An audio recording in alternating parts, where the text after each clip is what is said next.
تفسیر صافی، تالیف مفسر محمد بن مرتضی المعروف ملا فیض کاشانی، ترجمہ و تلخیص مولانا سید تلمیذ حسنین رضوی، شائع کردہ ادارہ نشر دانش نیو جرسی امریکہ۔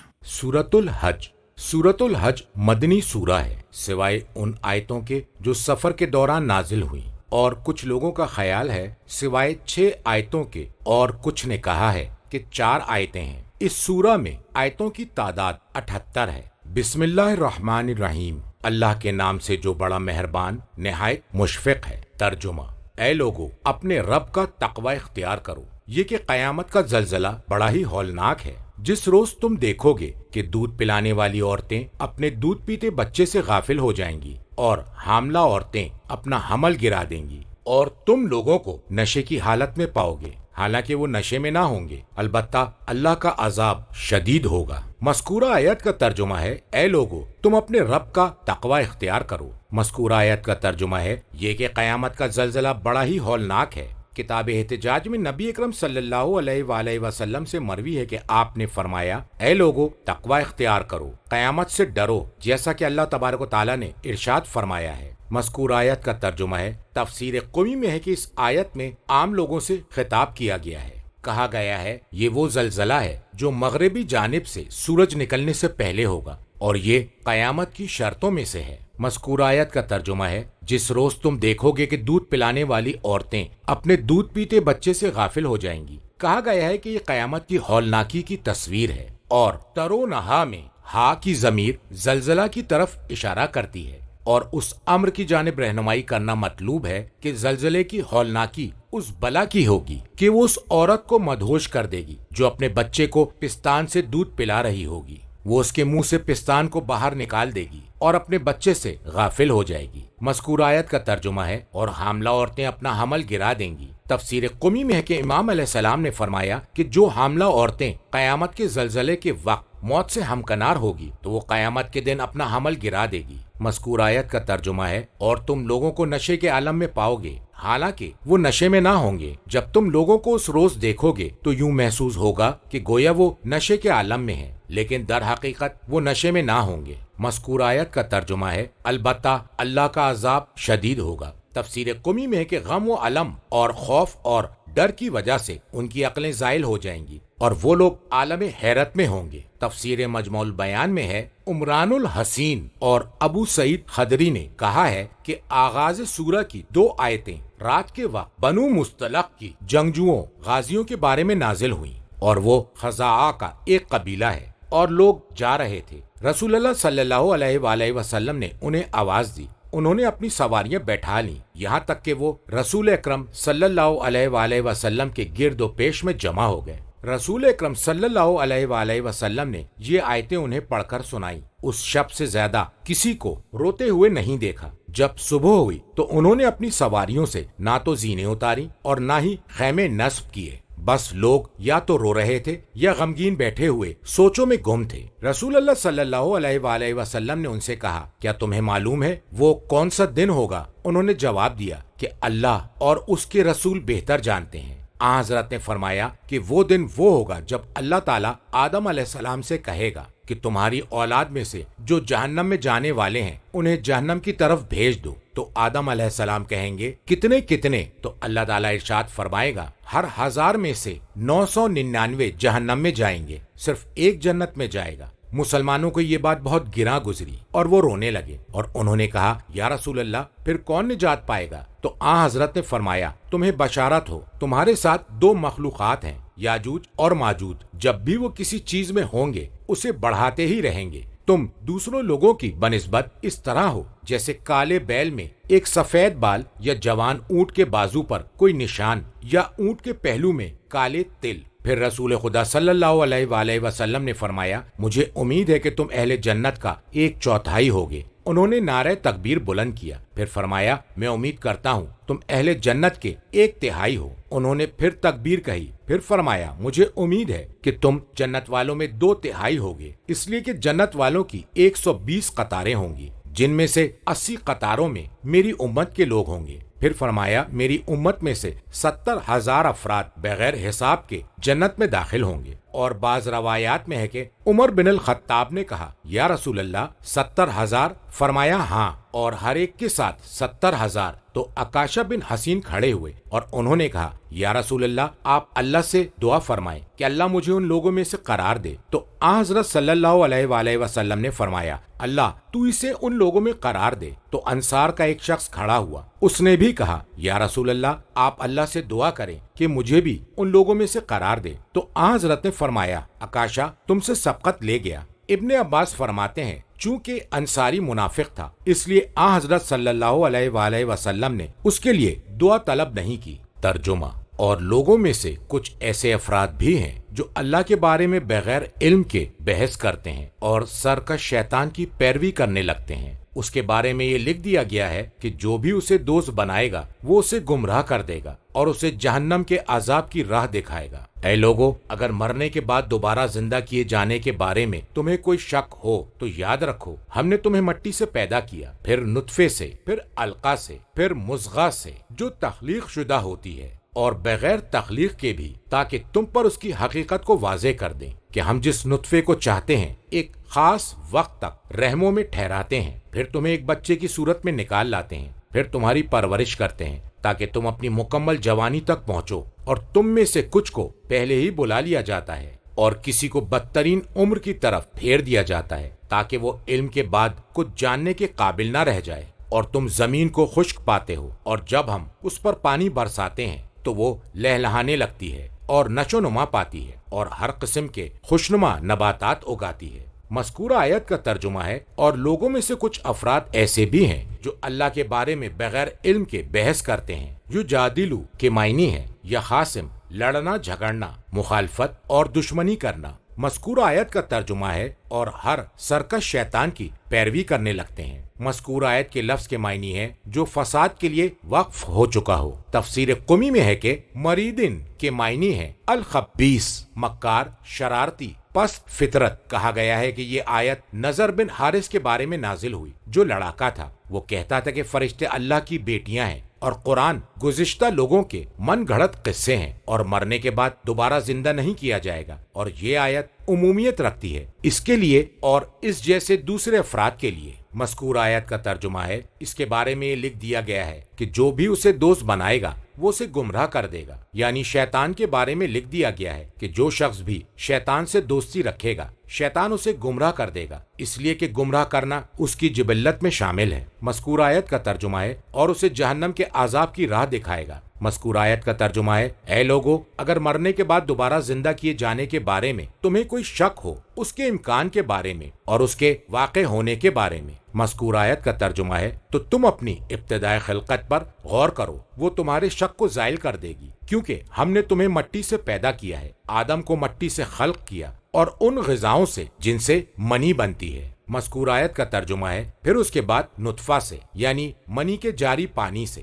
مذکور آیت کا ترجمہ ہے پھر علقہ سے، جمے ہوئے خون کے ٹکڑے سے۔ مذکور آیت کا ترجمہ ہے پھر لوتھڑے سے، گوشت کا ایک ٹکڑا وہ اتنا ہوتا ہے جسے چبایا جا سکے، اس لیے کہ مضغہ کے معنی ہے چبانا۔ کتاب کافی میں امام باقر علیہ السلام سے مروی ہے کہ نطفہ سفید ہوتا ہے جیسے گاڑھا بلغم، وہ رحم میں ٹھہرا رہتا ہے، جب 40 دن گزرتے ہیں تو وہ نطفہ علقہ بن جاتا ہے، اور یہ جونک کی طرح ہے جیسے جمے ہوئے خون میں پچھنا لگاتے ہیں، اور علقہ نطفہ سے تبدیل ہونے کے بعد 40 روز تک رحم میں رہتا ہے، پھر وہ مضغہ بن جاتا ہے۔ فرمایا کہ یہ سرخ گوشت کا ٹکڑا ہوتا ہے جس میں جالی کی طرح سبز رگیں ہوتی ہیں، پھر اس میں ہڈیاں آتی ہیں اور اس کے کان اور آنکھیں بنتی ہیں، اور اس کے تمام اعضاء و جوارے مرتب ہوتے ہیں۔ مذکور آیت کا ترجمہ ہے جو تخلیق شدہ ہوتی ہے اور غیر تخلیق شدہ۔ تفسیر قمی میں ہے فرمایا مخلقتن اسے کہتے ہیں جو مکمل ہو جائے، اور غیر مخلقتن وہ ہوتا ہے جو ساقط ہو جاتا ہے۔ مذکور آیت کا ترجمہ ہے تاکہ ہم تم پر اس حقیقت کو واضح کر دیں کہ ان امور سے اللہ کی ایسی قدرت اور حکمت واضح ہوتی ہے ذکر جس کا احاطہ نہیں کر سکتا۔ تفسیر قمی میں امام باقر علیہ السلام سے مروی ہے تاکہ ہم تم پر واضح کر دیں کہ تم اسی طرح ارحام میں تھے۔ مذکور آیت کا ترجمہ ہے اور ہم جس نطفے کو چاہتے ہیں رحموں میں ٹھہراتے ہیں۔ فرمایا کہ پھر وہ ساقط ہو کر باہر نہیں نکلتا، کتاب کافی میں امام باقر علیہ السلام سے مروی ہے کہ آپ سے مخلقہ اور غیر مخلقہ کے بارے میں سوال کیا گیا تو امام علیہ السلام نے فرمایا المخلقۃ وہ ان لوگوں کی ذریت ہے اللہ تعالیٰ نے جنہیں آدم علیہ السلام کے صلب سے خلق فرمایا ہے اور ان سے میثاق لیا ہے، پھر انہیں مردوں کے اسلاب اور عورتوں کے ارحام میں جاری فرما دیا، اور وہی لوگ ہیں جو دنیا میں آئیں گے یہاں تک کہ ان سے میثاق کے بارے میں سوال کیا جائے گا۔ اور جہاں تک اللہ تعالیٰ کا قول غیر مخلقہ کا تعلق ہے تو وہ ہر ایسی چیز ہے جسے اللہ تعالیٰ نے صلب آدم میں خلق نہیں فرمایا جب اس نے ذریت کو خلق کیا تھا اور ان سے میثاق لیا تھا، اور وہ ایسے نطفے ہیں جنہیں ازل جدا کرنا کیا جاتا ہے یا وہ گر جاتے ہیں قبل اس کے کہ اس میں روح، حیات اور بقا ودیت کی جائے۔ اور امام باقر علیہ السلام سے مروی ہے کہ نطفہ رحم میں 40 دنوں تک رہتا ہے، پھر علقہ بن کر 40 دنوں تک رہتا ہے، پھر مضغہ کی صورت میں 40 دنوں تک رہتا ہے، پھر جب 4 مہینے مکمل ہو جاتے ہیں تو اللہ تبارک و تعالیٰ 2 خلاق پیدا کرنے والے فرشتوں کو بھیجتا ہے۔ وہ دونوں کہتے ہیں اے پروردگار تو کیا پیدا کرنا چاہتا ہے، مرد یا عورت؟ تو انہیں حکم دیا جاتا ہے، پھر وہ کہتے ہیں تو انہیں شقی بنانا چاہتا ہے یا سعید؟ تو انہیں حکم دیا جاتا ہے، پھر وہ فرشتے دریافت کرتے ہیں پروردگارا اس کی مدت حیات کتنی ہے اور اس کا رزق کتنا ہے، اور اس کے تمام احوال اور اس میں سے بہت سی چیزوں کا شمار کرتے ہیں، اور وہ دونوں فرشتے میثاق کو اس کی دونوں آنکھوں کے درمیان لکھ دیتے ہیں۔ جب اللہ اس کی مدت کو پورا کرتا ہے تو اللہ ایک فرشتے کو بھیجتا ہے جو اسے ایک ڈانٹ پلاتا ہے تو وہ باہر نکل آتا ہے جبکہ وہ میثاق کو بھلا چکا ہوتا ہے۔ مذکور آیت کا ترجمہ ہے ایک خاص وقت تھا، اور وہ وضع حمل کا وقت ہے جس کی کم از کم مدت 6 ماہ اور انتہائی مدت 9 ماہ ہوتی ہے۔ کتاب کافی میں امیر المومنین علیہ السلام سے مروی ہے آپ نے فرمایا کہ 6 ماہ سے کم مدت میں عورت بچے کو جنم نہیں دیتی۔ امام باقر علیہ السلام سے مروی ہے کہ آپ سے حمل کی انتہائی مدت کا سوال کیا گیا کہ اولاد ماں کے شکم میں کتنے عرصے رہتی ہے، اس لیے کہ لوگ یہ کہتے ہیں کہ کبھی ایسا بھی ہوتا ہے کہ بچہ 1 سال تک ماں کے شکم میں موجود رہے، تو امام علیہ السلام نے فرمایا وہ جھوٹ بولتے ہیں، حمل کی انتہائی مدت 9 مہینے ہے، اس سے ایک لہجہ بھی بڑھ نہیں سکتی، اگر 1 ساتھ بھی اضافہ ہو گیا تو وہ نکلنے سے پہلے ماں کو مار ڈالے گا۔ مذکور آیت کا ترجمہ ہے پھر تمہیں ایک بچے کی صورت میں نکال لاتے ہیں۔ مذکور آیت کا ترجمہ ہے پھر تمہاری پرورش کرتے ہیں تاکہ تم اپنی مکمل جوانی تک پہنچو، یعنی قوت اور عقل میں منزل کی کمال تک پہنچ جاؤ۔ کتاب کافی میں امام صادق علیہ السلام سے مروی ہے کہ یتیم کی یتیمی منقطع ہو جاتی ہے جب اسے احتلام آ جاتا ہے، اور وہی بلوغت ہے۔ مذکور آیت کا ترجمہ ہے اور تم میں سے وہ بھی ہیں جو جوانی تک پہنچتے ہی یا اس سے قبل ہی وفات پا جاتے ہیں۔ مذکور آیت کا ترجمہ ہے اور کسی کو بدترین عمر کی طرف پھیر دیا جاتا ہے۔ ارذل العمر سے مراد ہے بہت زیادہ بڑھاپا یا سن رسیدگی، اور بڑھاپے کی وجہ سے عقل کی خرابی، بڈھا، کھوسٹ۔ تفسیر قمی میں امام صادق علیہ السلام سے روایت ہے کہ وہ اپنے والد سے روایت کرتے ہیں، انہوں نے فرمایا کہ جب انسان 100 سال کی عمر کو پہنچ جائے تو اسے ارذل العمر کہتے ہیں۔ تفسیر مجموع البیان میں امیر المومنین علیہ السلام سے مروی ہے کہ ارذل العمر 75 سال ہے، جیسا کہ سورہ نحل کی آیت نمبر 70 کے ذیل میں گزر چکا ہے۔ مذکور آیت کا ترجمہ ہے تاکہ وہ علم کے باوجود کچھ جاننے کے قابل نہ رہ جائے، تاکہ وہ اس کی حیات پر واپس لوٹ جائے جیسا کہ بچپن میں تھا، کم عقلی اور کم فہمی کی بنیاد پر جو کچھ اس نے کیا ہے وہ اسے بھول جائے، اور جسے پہچانتا تھا اسے پہچاننے سے انکار کر دے۔ مذکور آیت کا ترجمہ ہے اور تم زمین کو خشک پاتے ہو اور مردہ حالت میں دیکھتے ہو۔ مذکور آیت کا ترجمہ ہے پس جب ہم اس پر پانی برساتے ہیں تو وہ لہلہانے لگتی ہے اور نشو نما پاتی ہے اور ہر قسم کے خوشنما نباتات اگاتی ہے۔ مذکور آیت کے لفظ سے مراد نباتات کے ساتھ متحرک ہوتی ہے۔ مذکور آیت کے لفظ کے معنی ہے انتفقت، پرورش پانا، پھولے نہ سمانا۔ مذکور آیت کے لفظ کے معنی ہے ہر قسم کے پودے۔ مذکور آیت کے لفظ کے معنی ہے جمیل، خوشنما، سرسبز و شاداب۔ ترجمہ: یہ سب کچھ اسی وجہ سے ہے کہ اللہ ہی حق ہے اور وہی مردوں کو حیات بخشتا ہے، اور وہ ہر چیز پر قدرت رکھتا ہے، اور قیامت آ کر رہے گی، اس کے آنے میں کسی شک کی گنجائش نہیں، اور یہ کہ اللہ باشندگان قبر کو دوبارہ اٹھائے گا۔ اور انسانوں میں وہ بھی ہے جو بغیر علم، ہدایت اور روشن کتاب کے اللہ کے بارے میں جھگڑتا رہتا ہے، تکبر کی وجہ سے حق سے پہلو تہی کرتے ہوئے، تاکہ وہ خدا کے راستے سے بھٹکا دے اس کے لیے دنیا میں رسوائی ہے اور قیامت کے دن ہم اسے جلانے والے عذاب کا مزہ چکھائیں گے۔ یہ تمہارے ہاتھوں نے خود وہاں تک بھیجا ہے اور اللہ اپنے بندوں پر ظلم نہیں ڈھاتا۔ مذکور آیت کا ترجمہ ہے، یہ سب کچھ اسی وجہ سے کہ اللہ ہی حق ہے۔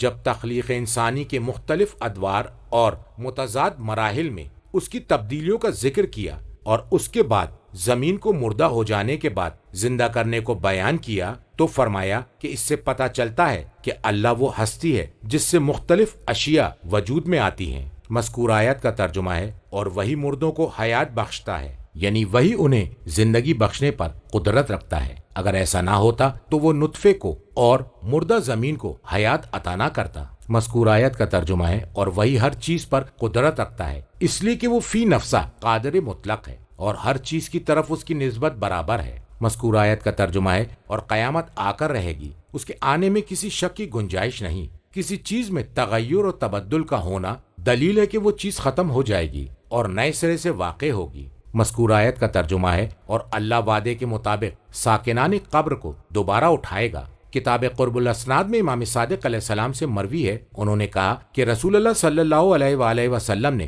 جبرائیل امین سے فرمایا، اے جبرائیل، مجھے دکھلاؤ کہ اللہ تبارک و تعالیٰ مردوں کو روز قیامت کس طرح زندہ کرے گا۔ جبرائیل نے کہا، بے شک میں دکھلاتا ہوں۔ وہ مقبرہ بنی سعادہ کی طرف روانہ ہوئے، ایک قبر تک پہنچے اور اس سے کہا، مذکورہ عربی کا ترجمہ ہے، تم اللہ کے حکم سے باہر نکل آؤ۔ تو قبر میں سے ایک شخص نکلا جو اپنے سر سے مٹی کو جھاڑ رہا تھا اور یہ کہہ رہا تھا، والحافہ، اور اللہ حفا ہلاکت کو کہتے ہیں۔ پھر فرمایا، داخل ہو جا، تو وہ قبر میں چلا گیا۔ پھر انہوں نے دوسری قبر کا قصد کیا اور اس سے کہا، مذکورہ عربی کا ترجمہ ہے، تم اللہ کی اجازت سے باہر آ جاؤ۔ تو اس قبر سے ایک جوان باہر نکلا جو اپنے سر سے مٹی کو جھاڑ رہا تھا اور کہہ رہا تھا، مذکورہ عربی کا ترجمہ ہے، میں گواہی دیتا ہوں کہ سوائے اللہ کے کوئی اور معبود نہیں اور وہ یکتا اور لا شریک ہے، اور میں گواہی دیتا ہوں کہ محمد اللہ کے بندے اور اس کے رسول ہیں، اور میں گواہی دیتا ہوں کہ قیامت آنے والی ہے، اس کے آنے میں کوئی شک و شبہ نہیں، اور یہ کہ اللہ قبر کے ساکنین کو دوبارہ زندہ کرے گا۔ پھر جبرائیل امین نے کہا کہ لوگ اسی طرح قبروں سے مبعوث کیے جائیں گے، اور تفسیر قمی میں اسی سے ملتی جلتی روایت ہے جسے سورہ زمر میں بیان کیا جائے گا۔ کتاب المجالس اور قمی میں امام صادق علیہ السلام سے مروی ہے، آپ نے فرمایا، جب اللہ ارادہ کرے گا کہ مخلوق کو مبعوث کرے تو 40 دنوں تک آسمان سے زمین پر بارش ہوگی، جس کی وجہ عضوے بدن باہم متصل ہو جائیں گے اور گوشت اگ جائے گا، یعنی بدن پر گوشت چڑھ جائے گا۔ مذکور آیت کا ترجمہ ہے، اور انسانوں میں وہ بھی ہے جو بغیر علم، ہدایت اور روشن کتاب کے اللہ کے بارے میں جھگڑتا رہتا ہے۔ مذکور آیت کا ترجمہ ہے، تکبر کی وجہ سے حق سے پہلو تہی کرتے ہوئے تاکہ وہ خدا کے راستے سے بھٹکا دے۔ مذکور آیت کے الفاظ سے مراد ہے تکبر کرتے ہوئے۔ ثناء العطف کنایہ ہے، یعنی تکبر سے گردن کو اکڑانا۔ مذکور آیت کا ترجمہ ہے، اور اس کے لیے دنیا میں رسوائی ہے اور ہم قیامت کے دن اسے جلانے والے عذاب کا مزہ چکھائیں گے۔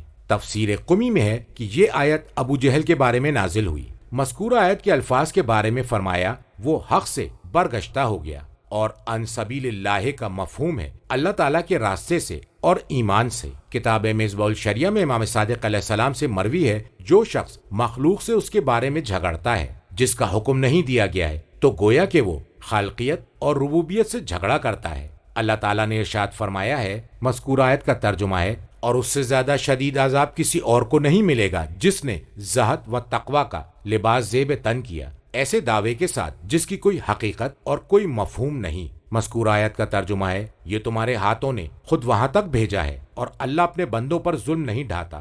ترجمہ، اور انسانوں میں وہ بھی ہے جو کنارے پر رہ کر اللہ کی عبادت کرتا ہے، اگر اسے بھلائی مل گئی تو اس پر مطمئن ہو گیا، اور اگر کوئی آزمائش آ گئی تو الٹا پھر گیا۔ اس نے دنیا میں بھی نقصان اٹھایا اور آخرت میں بھی، اور یہ تو سری ہی گھاٹا ہے۔ وہ اللہ کے علاوہ اسے پکارتا ہے جو نہ اسے نقصان پہنچا سکتا ہے اور نہ ہی فائدہ دے سکتا ہے، اور اس گمراہی کا سلسلہ دور تک چلا جاتا ہے۔ وہ اسے پکارتا ہے جس کا نقصان اس کے فائدے سے زیادہ قریب ہے۔ یقیناً برا ہے وہ کارساز اور برا ہے وہ ساتھی۔ بلا شبہ اللہ ان لوگوں کو جو ایمان لائے اور اعمال صالح بجا لائے ایسی جنتوں میں داخل کرے گا جس کے نیچے نہریں بہہ رہی ہوں گی۔ اللہ جو چاہتا ہے وہ کر گزرتا ہے۔ مذکور آیت کا ترجمہ ہے، اور انسانوں میں وہ بھی ہے جو کنارے پر رہ کر اللہ کی عبادت کرتا ہے، یعنی دین کے ایک کنارے پر کھڑے ہو کر جس میں کوئی ثبات و قرار نہیں ہوتا، اس شخص کی طرح جو لشکر کے ایک کنارے پر کھڑا ہوتا ہے۔ اگر اسے کامیابی کا احساس ہو تو ٹھہرا رہتا ہے،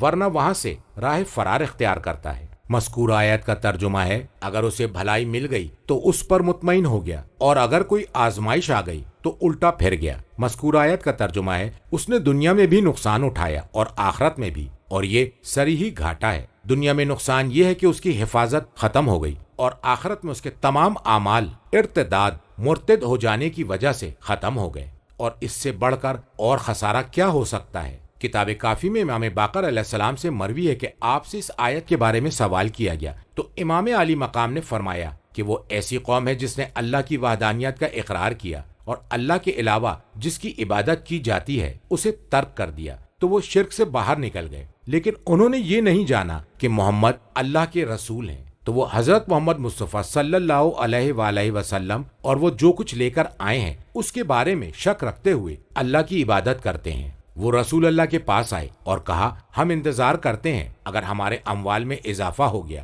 اور اپنی جانوں اور اپنی اولاد کے بارے میں ہمیں عافیت میسر آئی تو ہم سمجھ لیں گے کہ وہ صادق ہے اور وہ اللہ کا رسول ہے، اور اگر اس کے علاوہ کچھ اور ہوا تو ہم غور کریں گے۔ اللہ تعالیٰ نے فرمایا، مذکور آیت کا ترجمہ ہے، یعنی دنیاوی عافیت میسر آ جائے تو وہ مطمئن ہو جائے گا۔ مذکور آیت کا ترجمہ ہے، یعنی اس کا امتحان لیا جائے۔ مذکور آیت کا ترجمہ ہے تو وہ منہ پھرا لے گا، یعنی وہ اپنے شک پر منقلب ہو کر شرک کی طرف چلا جائے گا۔ مذکور آیت کا ترجمہ ہے، وہ اللہ کے علاوہ اسے پکارتا ہے جو اسے نقصان پہنچا سکتا ہے اور ہی نہ فائدہ۔ امام باقر علیہ السلام نے فرمایا، وہ شرک کی طرف پلٹ جائے گا، وہ غیر خدا کو پکارے گا اور غیر خدا کی عبادت کرے گا۔ ان میں سے جو بھی صاحب معرفت تھا تو ایمان اس کے دل میں داخل ہو جائے گا، اور وہ ایمان لے آئے گا اور تصدیق کرے گا، اور منزلت شک سے ایمان کی منزل میں داخل ہو جائے گا، اور ان میں سے وہ بھی ہوگا جو اپنے شک پر باقی رہے گا، اور ان میں سے وہ بھی ہوگا جو شرک کی طرف منقلب ہو جائے گا۔ تفسیر قمی میں امام صادق علیہ السلام سے ایسا ہی مروی ہے، سوائے تفسیر خیر اور فتنہ کے۔ مذکور آیت کا ترجمہ ہے، اور اس گمراہی کا سلسلہ دور تک چلا جاتا ہے، یعنی مقصد سے دور لے جاتا ہے۔ مذکور آیت کا ترجمہ ہے، وہ اسے پکارتا ہے جس کا نقصان اس کے فائدے سے زیادہ قریب ہے، اس لیے کہ اس کا معبود ہونا دنیا میں قتل و غارت گری کا موجب بنتا ہے اور آخرت میں عذاب کا سبب قرار پاتا ہے۔ مذکور آیت کے الفاظ کا مفہوم ہے کہ جس فائدے کی توقع اس کی عبادت سے کی جاتی ہے، اور وہ شفاعت اور اس کے وسیلے سے اللہ تک رسائی ہے۔ مذکور آیت کا ترجمہ ہے، یقیناً بہت برا ہے وہ کارساز اور برا ہے وہ ساتھی۔ مذکور آیت کے لفظ کے معنی ناصر اور مددگار کے ہیں، اور مذکور آیت کے لفظ کا مفہوم ہے ساتھی اور رفیق۔ مذکور آیت کا ترجمہ ہے، بلا شبہ اللہ ان لوگوں کو جو ایمان لائے اور اعمال صالح بجا لائے ایسی جنتوں میں داخل کرے گا جس کے نیچے نہریں بہہ رہی ہوں گی۔ مذکور آیت کا ترجمہ ہے، اللہ جو چاہتا ہے وہ کر گزرتا ہے، یعنی موحد صالح کی توبہ قبول کرنا اور مشرک کو سزا دینا جس کا نہ کوئی دور کرنے والا ہے اور نہ ہی رکاوٹ ڈالنے والا ہے۔ ترجمہ، جو یہ سمجھتا ہے کہ اللہ دنیا اور آخرت میں اپنے رسول کی مدد نہیں کرے گا تو اسے چاہیے کہ وہ آسمان تک رسی دراز کرے، پھر اسے کاٹ ڈالے اور یہ دیکھے کہ اس کی تدبیر کیا اس کے غصے کو دور کرتی ہے۔ اور اسی طرح ہم نے اس قرآن کو واضح نشانیوں کی شکل میں نازل کیا، اور اللہ جسے چاہتا ہے ہدایت سے نوازتا ہے۔ بے شک جو لوگ ایمان لائے اور یہودی اور سابئی، ستارہ پرست اور نصارہ اور مجوس، آتش پرست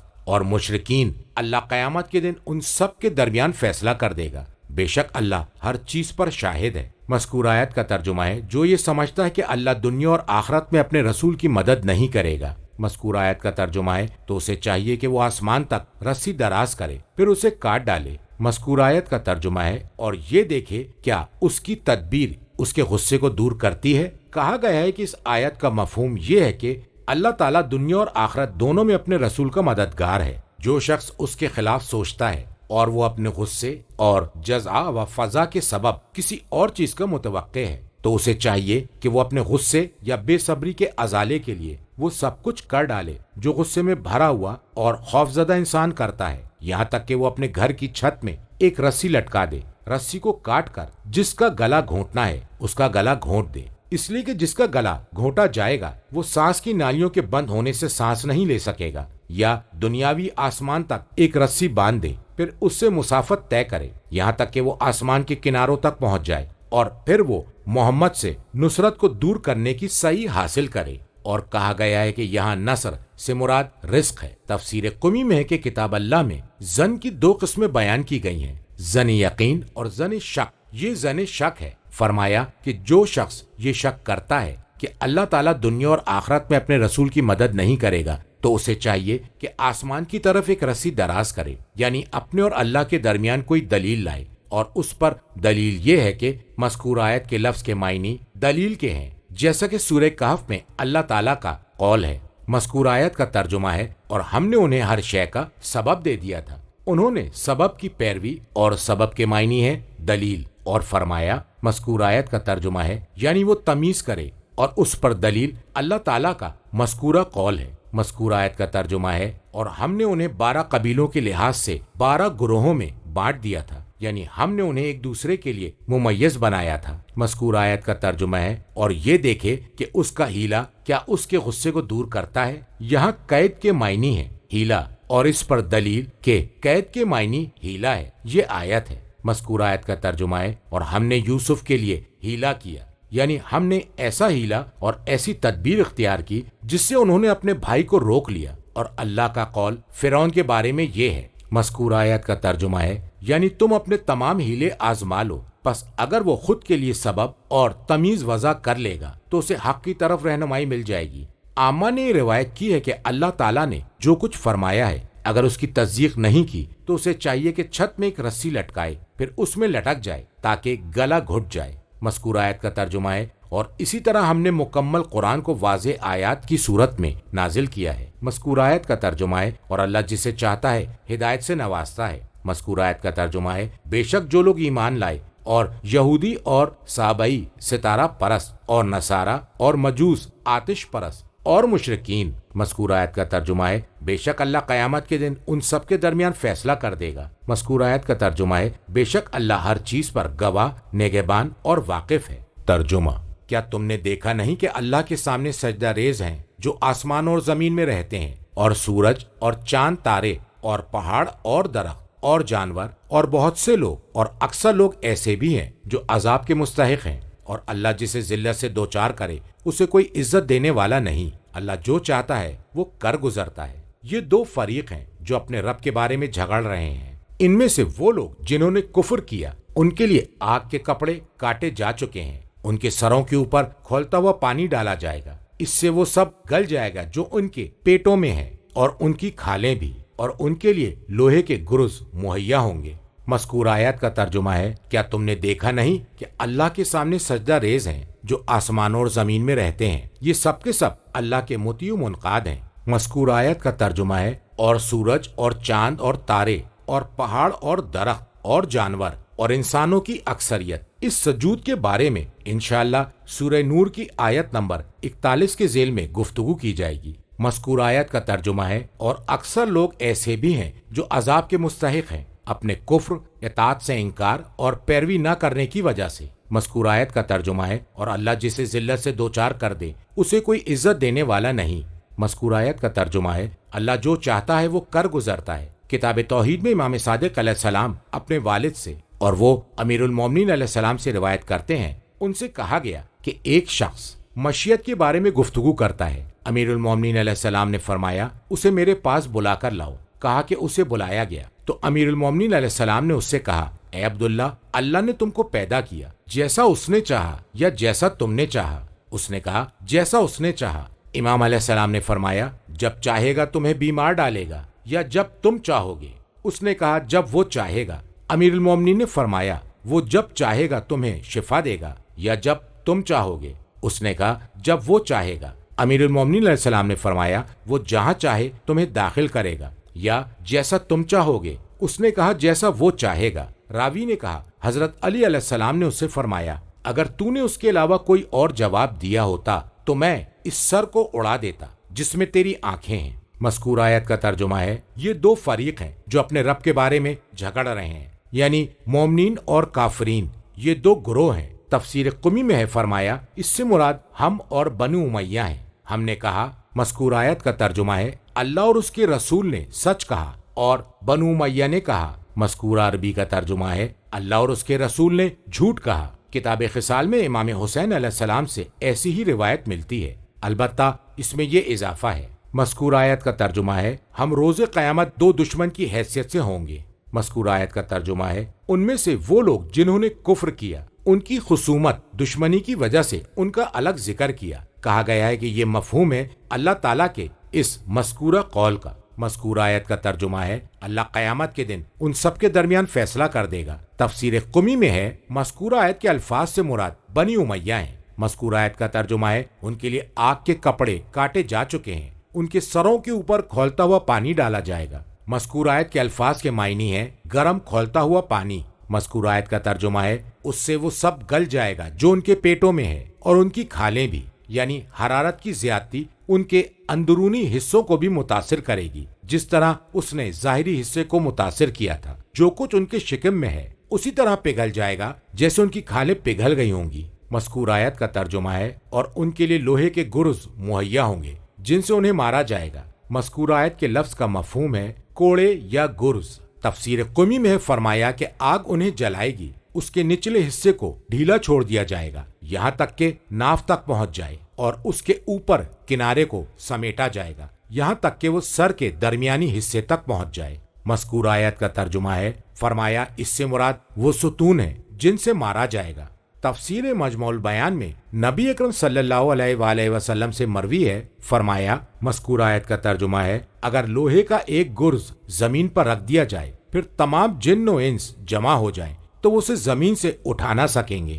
ترجمہ: جب کبھی گھبرا کے وہ جہنم سے نکلنے کی کوشش کریں گے انہیں اسی میں دھکیل دیا جائے گا کہ جلنے کی سزا کا مزہ چکھو، اور یقیناً جو لوگ ایمان لائے اور اعمال صالح بجا لائے انہیں اللہ ایسی جنتوں میں داخل کرے گا جس کے نیچے نہریں بہہ رہی ہوں گی، وہاں انہیں سونے کے کنگن اور موتی پہنائے جائیں گے اور وہاں ان کا لباس ریشمی ہوگا۔ انہیں پاکیزہ قول قبول کرنے کی ہدایت کی گئی اور قابل ستائش راستے کی جانب رہنمائی کی گئی۔ بے شک جن لوگوں نے کفر کیا اور وہ لوگوں کو اللہ کے راستے اور مسجد الحرام سے روکتے ہیں جسے ہم نے انسانوں کے لیے بنایا ہے، خواہ وہاں کے باشندے ہوں یا باہر سے آنے والے، اور جو اس میں ظلم کے ساتھ الحاد کا ارادہ کرے تو ہم اسے نہایت دردناک عذاب کا مزہ چکھائیں گے۔ مذکورہ آیت کا ترجمہ ہے جب کبھی گھبرا کر وہ جہنم سے نکلنے کی کوشش کریں گے انہیں اسی میں دھکیل دیا جائے گا، آگ کے گرز سے انہیں مارا جائے گا اور کہا جائے گا۔ مذکورہ آیت کا ترجمہ ہے اور جلنے کے عذاب کا مزہ چکھو۔ مذکورہ آیت کے لفظ سے مراد وہ آگ جو بہت زیادہ جلانے والی ہو۔ تفسیر قمی میں ابو بصیر سے روایت ہے، وہ امام جعفر صادق علیہ السلام سے روایت کرتے ہیں، انہوں نے کہا کہ میں نے کہا اے فرزند رسول آپ مجھے خوف دلائیں، میرا دل بے حد سخت ہو گیا ہے۔ تو امام عالی مقام نے فرمایا اے ابو محمد طویل زندگی کے لیے آمادہ ہو جاؤ۔ جبرائیل علیہ السلام رسول اللہ صلی اللہ علیہ وآلہ وسلم کی خدمت میں تشریف لائے اور وہ تیوری چڑھائے ہوئے تھے، جبکہ اس سے پہلے وہ ہمیشہ مسکراتے ہوئے آیا کرتے تھے۔ رسول اللہ صلی اللہ علیہ وآلہ وسلم نے ان سے دریافت کیا اے جبرائیل کیا بات ہے، آج تم چیں بجب ہی آئے ہو؟ تو جبرائیل امین نے کہا اے محمد میں نے آگ کے منافق کو رکھ دیا ہے۔ آن حضرت نے کہا اے جبرائیل منافق النار سے کیا مراد ہے؟ تو انہوں نے کہا اے محمد صلی اللہ علیہ وآلہ وسلم اللہ تبارک و تعالیٰ نے آگ کو حکم دیا تو اس پر 1000 سال تک پھونک ماری گئی یہاں تک کہ وہ سفید ہو گئی، پھر 1000 سال تک اسے پھونک ماری گئی یہاں تک کہ وہ سرخ ہو گئی، پھر 1000 سال تک اس پر پھونک ماری گئی یہاں تک کہ وہ سیاہ ہو گئی۔ تو منافق النار سے مراد وہی تاریک اور سیاہ آگ ہے۔ اگر اس بدبودار شے کا ایک قطرہ بھی دنیا والوں کے پانی میں ملا دیا جائے تو اس کی بدبو سے تمام باشندگان جہان موت سے ہم آغوش ہو جائیں، اور اگر اس کا ایک حلقہ جس کی لمبائی 70 ہاتھ ہے دنیا پر رکھ دی جائے تو دنیا اس کی حرارت کی وجہ سے پگھل جائے، اور اگر جہنم والوں کے لباس میں سے ایک کرتا آسمان و زمین کے درمیان میں آویزہ کر دیا جائے تو اس کی بدبو اور حرارت کی وجہ سے تمام دنیا والے موت کی نیند سو جائیں۔ فرمایا کہ رسول اللہ نے گریہ کیا اور جبرائیل بھی رونے لگے،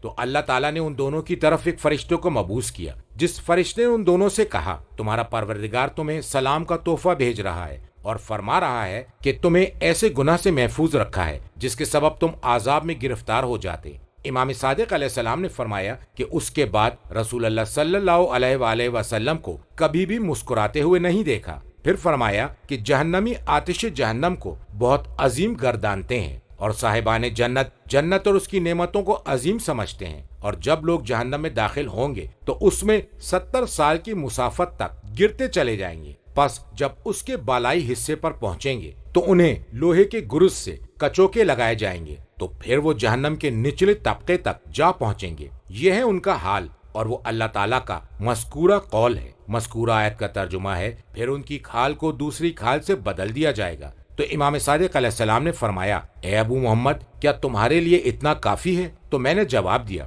بس میرے لیے کافی ہے۔ مذکورہ آیت کا ترجمہ ہے، اور یقیناً جو لوگ ایمان لائے اور اعمال صالح بجا لائے انہیں اللہ ایسی جنتوں میں داخل کرے گا جس کے نیچے نہریں بہہ رہی ہوں گی۔ کہا گیا ہے کہ اس آیت میں اسلوب کو تبدیل کر دیا گیا ہے اور داخل کرنے کی نسبت اللہ کی طرف تاکید کے لیے اور مومنین کی شان کی عظمت کو واضح کرنے کے لیے ہے۔ مذکورہ آیت کا ترجمہ ہے، وہاں انہیں سونے کے کنگن اور موتی پہنائے جائیں گے۔ اساورا سورت کی جمع ہے اور یہ سوار کی جمع ہے بمعنی کنگن۔ مذکورہ آیت کا ترجمہ ہے، اور وہاں ان کا لباس ریشمی ہوگا۔ مذکورہ آیت کا ترجمہ ہے، اور انہیں پاکیزہ قول کو قبول کرنے کی ہدایت کی گئی۔ تفسیر قمی میں ہے، فرمایا اس قول سے مراد توحید اور اخلاص ہے۔ مذکورہ آیت کا ترجمہ ہے، اور قابل ستائش راستے کی جانب رہنمائی کی گئی۔ فرمایا کہ اس سے مراد ولایت ہے۔ کتاب مومن میں امام باقر علیہ السلام سے روایت ہے، آپ نے فرمایا، خدا کی قسم وہ یہی امر ہے تم جس پر ہو۔ کتاب کافی میں اس آیت کے بارے میں امام صادق علیہ السلام سے مروی ہے، فرمایا کہ وہ حمزہ، جعفر، عبیدہ، سلیمان، ابو ذر، مقداد بن اسود اور عمار ہیں جن کی رہنمائی امیر المومنین علیہ السلام کی جانب کی گئی ہے۔ تفسیر مجموع البیان میں نبی اکرم صلی اللہ علیہ وآلہ وسلم سے مروی ہے، کوئی بھی ایسا شخص نہیں ہے جس کے نزدیک اللہ جل جلالہ کی حمد سے زیادہ کوئی اور شے محبوب ہو۔ تفسیر قمی میں ابو بصیر امام صادق علیہ السلام سے روایت کرتے ہیں، انہوں نے کہا کہ میں نے امام علیہ السلام سے درخواست کی، میں آپ پر فدا ہو جاؤں، آپ میرے شوق میں اضافہ فرمائیے۔ تو امام علیہ السلام نے فرمایا، اے ابو محمد، جنت کی نعمت میں سب سے ادنا وہ ہے جس کی خوشبو مسافت دنیا میں 1000 سال کے سفر کی مسافت سے بھی پائی جاتی ہے، اور اہل جنت کی ادنا منزل وہ ہے کہ اگر تمام جن و انس بھی وہاں اتر پڑیں تو ان کے کھانے اور پینے کے لیے کافی ہو جائے، اور اس کے پاس جو کچھ ہے اس میں کمی واقع نہ ہونے پائے۔ اور اہل جنت کی آسان ترین منزلت یہ ہے کہ جو بھی جنت میں داخل ہوگا تو اس کے لیے 3 باغات بلند کیے جائیں گے۔ جب ان میں سب سے قریب والے باغ میں جائے گا تو اس میں بیویاں، خدم و حشم، نہریں اور پھل وغیرہ دیکھے گا جو اللہ چاہے گا، اور جس سے اس کی آنکھوں کو ٹھنڈک ملے گی اور دل کو سرور حاصل ہوگا۔ جب وہ شکر و حمد خدا بجا لائے گا تو اس سے کہا جائے گا، تم دوسرے باغ کی طرف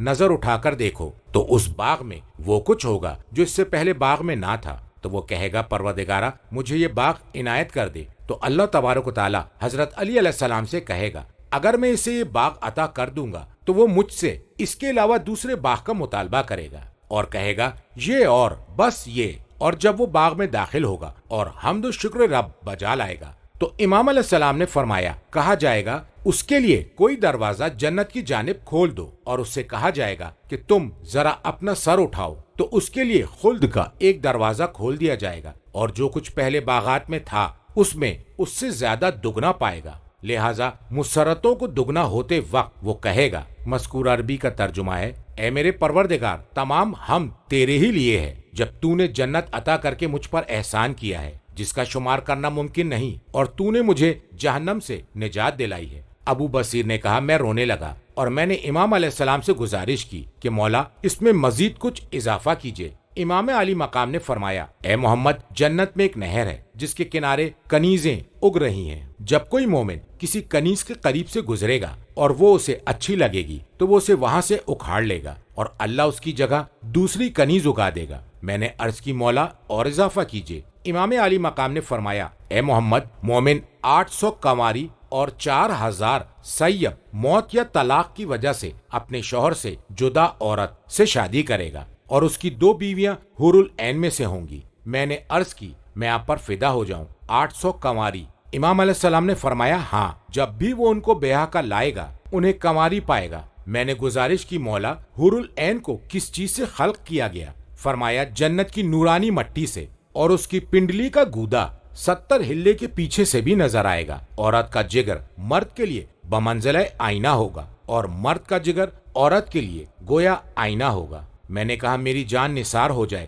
یہ فرمائیے کیا وہ حوریں جنت میں ہم کلام بھی ہوں گی؟ فرمایا ہاں، ایسی گفتگو جس سے زیادہ شیریں گفتگو مخلوقات میں سے کسی نے بھی نہیں سنی ہوگی۔ میں نے عرض کی کہ وہ کون سی گفتگو ہوگی؟ تو امام علیہ السلام نے فرمایا وہ نہایت نرم لہجے میں کہہ رہی ہوں گی، ہم ہمیشہ کے لیے ہیں، ہمیں موت نہیں ہے، ہم نرم و نازک ہیں، ہم میں سختی نہیں ہے، ہم ہمیشہ رہنے کے لیے آئی ہیں، ہمیں کوچ نہیں کرنا، ہم راضی ہونے والیاں ہیں، ناراض نہیں ہوتی۔ سعید ہے وہ جو ہمارے لیے پیدا ہوا، اور سعید ہے وہ ہم جس کے لیے پیدا ہوئے۔ ہم ان حوروں میں سے ہیں کہ اگر ہم میں سے کسی کی چوٹی آسمان کی فضاؤں میں معلق ہو جائے تو اس کا نور آنکھوں کو ڈھانپ لے۔ مذکور آیت کا ترجمہ ہے، بے شک جن لوگوں نے کفر اختیار کیا اور وہ لوگوں کو اللہ کے راستے اور مسجد الحرام سے روکتے ہیں جسے ہم نے انسانوں کے لیے بنایا ہے۔ مذکور آیت کا ترجمہ ہے، خواہ وہاں کے باشندے ہوں یا باہر سے آنے والے۔ مذکور آیت کے الفاظ کے معنی ہیں المقیم، وہاں کے باشندے، اور مذکور آیت کے لفظ کے معنی ہے الطاری، اجنبی غیر ملکی لوگ۔ خبر کو حذف کر دیا گیا اس لیے کہ آیت کا آخری حصہ اس پر دلالت کر رہا ہے، یعنی ان پر عذاب کیا جائے گا۔ تفسیر قمی میں ہے یہ آیت قریش کے بارے میں نازل ہوئی جب انہوں نے رسول اکرم صلی اللہ علیہ وآلہ وسلم کو مکہ آنے سے روکا، اور اللہ کا قول کہ مذکور آیت کا ترجمہ ہے کہ اہل مکہ اور جو دوسرے شہروں سے آیا ہو وہ سرزمین مکہ میں برابر ہیں، انہیں نہ آنے سے روکا جا سکتا ہے اور نہ ہی حرم میں داخل ہونے سے۔ نہج البلاغہ میں حضرت علی علیہ السلام نے قاسم بن عباس کو ایک خط میں لکھا جو مکے کے عامل گورنر تھے، مکے والوں کو حکم دو کہ ٹھہرنے والے حاجیوں سے گھر کا کرایہ نہ لیں، کیونکہ خدا فرماتا ہے، مذکور آیت کا ترجمہ ہے، عاکف مقیم مکہ ہے اور بادی وہ ہے جو باہر سے حج کرنے آتا ہے، دونوں برابر ہیں۔ قرب الاسناد میں امیر المومنین علیہ السلام سے مروی ہے کہ آپ نے مکہ کے گھروں کو کرائے پر دینے سے منع فرمایا ہے، اور آپ نے اس آیت کی تلاوت فرمائی۔ کتاب تہذیب میں امام صادق علیہ السلام سے مروی ہے، آپ نے فرمایا کہ مکے کے ارد گرد کوئی دروازہ نہ تھا، سب سے پہلے جس نے اس کے دروازے پر 2 پٹ لگوائے وہ معاویہ ابن ابی سفیان تھا، اور کسی کے لیے بھی یہ مناسب نہیں ہے کہ وہ اپنے گھروں اور رہائش گاہوں میں کسی شے سے حاجی کو منع کرے۔ کتاب الشرائع میں امام صادق علیہ السلام سے اس آیت کے ذیل میں مروی ہے، آپ نے فرمایا یہ مناسب نہیں ہے کہ مکے کے اطراف میں دروازے بنائے جائیں، اس لیے حجاج کرام کے لیے جائز ہے کہ وہ اہل مکہ کے ساتھ ان کے گھروں میں اور ان کے گھروں کے صحن میں نازل ہوں تاکہ مناسک حج ادا کر سکیں، اور سب سے پہلے جس نے مکہ کے گرد دروازے بنوائے وہ معاویہ تھا۔ مذکورہ آیت کا ترجمہ ہے، اور جو اس میں ظلم کے ساتھ الحاد کا ارادہ کرے تو ہم اسے نہایت دردناک عذاب کا مزہ چکھائیں گے۔ الحاد کے معنی ہے میانہ روی سے روح گردانی، ظلم کے معنی ہے بغیر حق کے یعنی ناحق۔ کتاب کافی میں اس آیت کے ذیل میں امام صادق علیہ السلام سے مروی ہے کہ جو بھی مکہ میں اللہ تبارک و تعالیٰ کے علاوہ کسی اور کی عبادت کرے یا یہاں اولیاء اللہ کے علاوہ کسی اور سے تولا رکھے تو اس نے ظلم کے ساتھ الحاد بھی کیا ہے، اور اللہ تعالیٰ پر ہے کہ وہ ایسے شخص کو دردناک عذاب کا مزہ چکھائے۔ امام صادق علیہ السلام سے مروی ہے کہ آپ نے اس آیت کے ذیل میں فرمایا کہ بغیر کسی قصور اور خطا کے خادم کو مارنا بھی الحاد ہے۔ امام علیہ السلام سے سوال کیا کہ کون سی چیز الحاد سے سب سے زیادہ قریب ہے، تو امام عالی مقام نے فرمایا تکبر الحاد سے سب سے زیادہ قریب ہے۔ کتاب کافی اور الشرائع میں امام صادق علیہ السلام سے مروی ہے، آپ نے فرمایا کوئی شخص مکہ مکرمہ میں اپنے نفس پر جو ظلم کرتا ہے، خواہ وہ چوری ہو یا کسی پر ظلم ڈھانا ہو یا ظلم کی کوئی شے ہو، میں اسے الحاد دیکھتا ہوں۔ اسی وجہ سے آپ حرم میں سکونت اختیار کرنے کو منع فرماتے تھے۔ کتاب الشرائع میں امام صادق علیہ السلام سے مروی ہے کہ ان سے کہا گیا کہ شکاری پرندوں میں سے ایک پرندہ کعبے پر موجود ہے، جب حرم کے کبوتر اس کے آس پاس سے گزرتے ہیں تو وہ انہیں شکار کر لیتا ہے، تو امام علیہ السلام نے فرمایا تیر اندازی کر کے اسے قتل کر دو، اس لیے کہ اس نے حرم میں الحاد کیا ہے۔ کتاب کافی میں امام صادق علیہ السلام سے مروی ہے کہ یہ آیت ان لوگوں کے بارے میں نازل ہوئی جو کعبے میں داخل ہوئے اور امیر المومنین علیہ السلام کے بارے میں جو کچھ نازل ہوا ہے اس کا انکار کیا اور کفر پر جمے رہنے کا معاہدہ کیا، تو انہوں نے رسول اللہ صلی اللہ علیہ وآلہ وسلم پر ظلم ڈھا کر کعبے میں الحاد کیا ہے۔ مذکور آیت کا ترجمہ ہے قوم ظالمین کے لیے دوری ہے۔ تفسیر قمی میں ہے کہ یہ آیت اس کے بارے میں نازل ہوئی ہے جو امیر المومنین علیہ السلام سے الحاد کر رہا تھا اور ان پر ظلم ڈھا رہا تھا۔ ترجمہ: وہ وقت یاد کرو جب ہم نے ابراہیم کے لیے اس گھر خانہ کعبہ کی جگہ تجویز کی تھی اور ان سے عہد لیا تھا کہ میرے ساتھ کسی کو شریک نہ بنانا اور میرے گھر کو پاک رکھنا، طواف کرنے والوں، قیام کرنے والوں اور رکوع و سجدہ کرنے والوں کے لیے، اور لوگوں میں حج کا اعلان کر دو، وہ تمہارے پاس دور دراز راستوں سے پا پیادہ اور دبلے پتلے اونٹوں پر سوار ہو کر آئیں گے تاکہ وہ فائدے دیکھیں جو ان کے لیے رکھے گئے ہیں، اور مقررہ دنوں میں ان چوپاؤں پر اللہ کا نام لیں جو اس نے انہیں عطا کیے ہیں، تم خود بھی اس میں سے کھاؤ اور نادار و محتاج کو بھی کھلاؤ۔ پھر لوگوں کو چاہیے کہ اپنے بدن کی کثافت کو دور کریں اور اپنی نظریں پوری کریں، اور انہیں چاہیے کہ بیت عتیق خانہ کعبہ کا طواف کریں۔ مذکور آیت کا ترجمہ ہے وہ وقت یاد کرو جب ہم نے ابراہیم کے لیے اس گھر خانہ کعبہ کی جگہ تجویز کی۔ مذکور آیت کا ترجمہ ہے اور ان سے عہد لیا تھا کہ میرے ساتھ کسی کو شریک نہ بنانا۔ مذکور آیت کا ترجمہ ہے اور میرے گھر کو پاک رکھنا، طواف کرنے والوں، قیام کرنے والوں اور رکوع اور سجدہ کرنے والوں کے لیے۔ کتاب کافی اور تہذیب میں امام صادق علیہ السلام سے مروی ہے کہ آپ نے فرمایا کہ اللہ تبارک و تعالیٰ فرما رہا ہے، مذکور آیت کا ترجمہ ہے لہٰذا بندے پر لازم ہے کہ جب وہ مکہ مکرمہ میں داخل ہو تو طاہر اور پاک ہو، اس نے اپنے پسینے کو دھو لیا ہو اور اذیت سے خود کو پاک صاف کر لیا ہو۔ کتاب کافی میں امام صادق علیہ السلام سے روایت ہے کہ کعبے کے گرد اللہ تعالیٰ کی 120 رحمتیں ہیں، جن میں سے 60 طواف کرنے والوں کے لیے، 40 نماز گزاروں کے لیے اور 20 دیکھنے والوں کے لیے ہیں، اور اس آیت سے تعلق رکھنے والی دیگر احادیث سورہ بقرہ کی آیت نمبر 125 کے ذیل میں بیان کی جا چکی ہیں۔ مذکور آیت کا ترجمہ ہے اور لوگوں کو بلانے کے لیے حج کا اعلان کر دو۔ مذکور آیت کا ترجمہ ہے وہ تمہارے پاس پاپیادہ چلے آئیں گے۔ رجال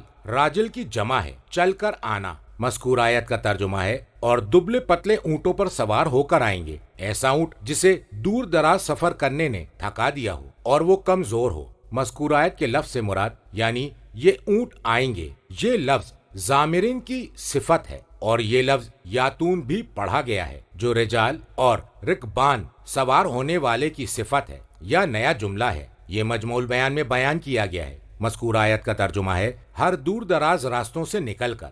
مذکور آیت کے لفظ سے مراد راستہ عمیق دور دراز۔ کتاب کافی اور علل الشرائع میں امام صادق علیہ السلام سے مروی ہے، آپ نے فرمایا کہ جب ابراہیم علیہ السلام اور اسماعیل علیہ السلام کو گھر خانہ کعبہ کی تعمیر کا حکم دیا گیا اور اس کی تعمیر مکمل ہو گئی تو ابراہیم علیہ السلام ایک رکن پر بیٹھے اور انہوں نے آواز دی۔ مذکور آیت کے لفظ سے مراد حج کے لیے آؤ، حج کے لیے آؤ۔ اگر وہ حلم کی جگہ حلم الحج کہتے ہیں تو جو اس وقت انسانی مخلوق تھی وہی حج کرتی، لیکن آپ نے آواز دی حلم الحج، حلم الحج، تو اسلاب رجال میں سے لوگوں نے لبیک کہی۔ مذکورہ آیت کا ترجمہ ہے اے اللہ کے دائی ہم حاضر ہیں، اے اللہ کی طرف بلانے والے ہم حاضر ہیں۔ جس نے 10 مرتبہ لبیک کہی وہ 10 مرتبہ حج کرے گا، اور جس نے 5 مرتبہ لبیک کہی وہ 5 مرتبہ حج کرے گا، اور جس نے اس سے زیادہ مرتبہ لبیک کہی وہ اسی اعتبار سے حج بجا لائے گا، اور جس نے 1 مرتبہ لبیک کہی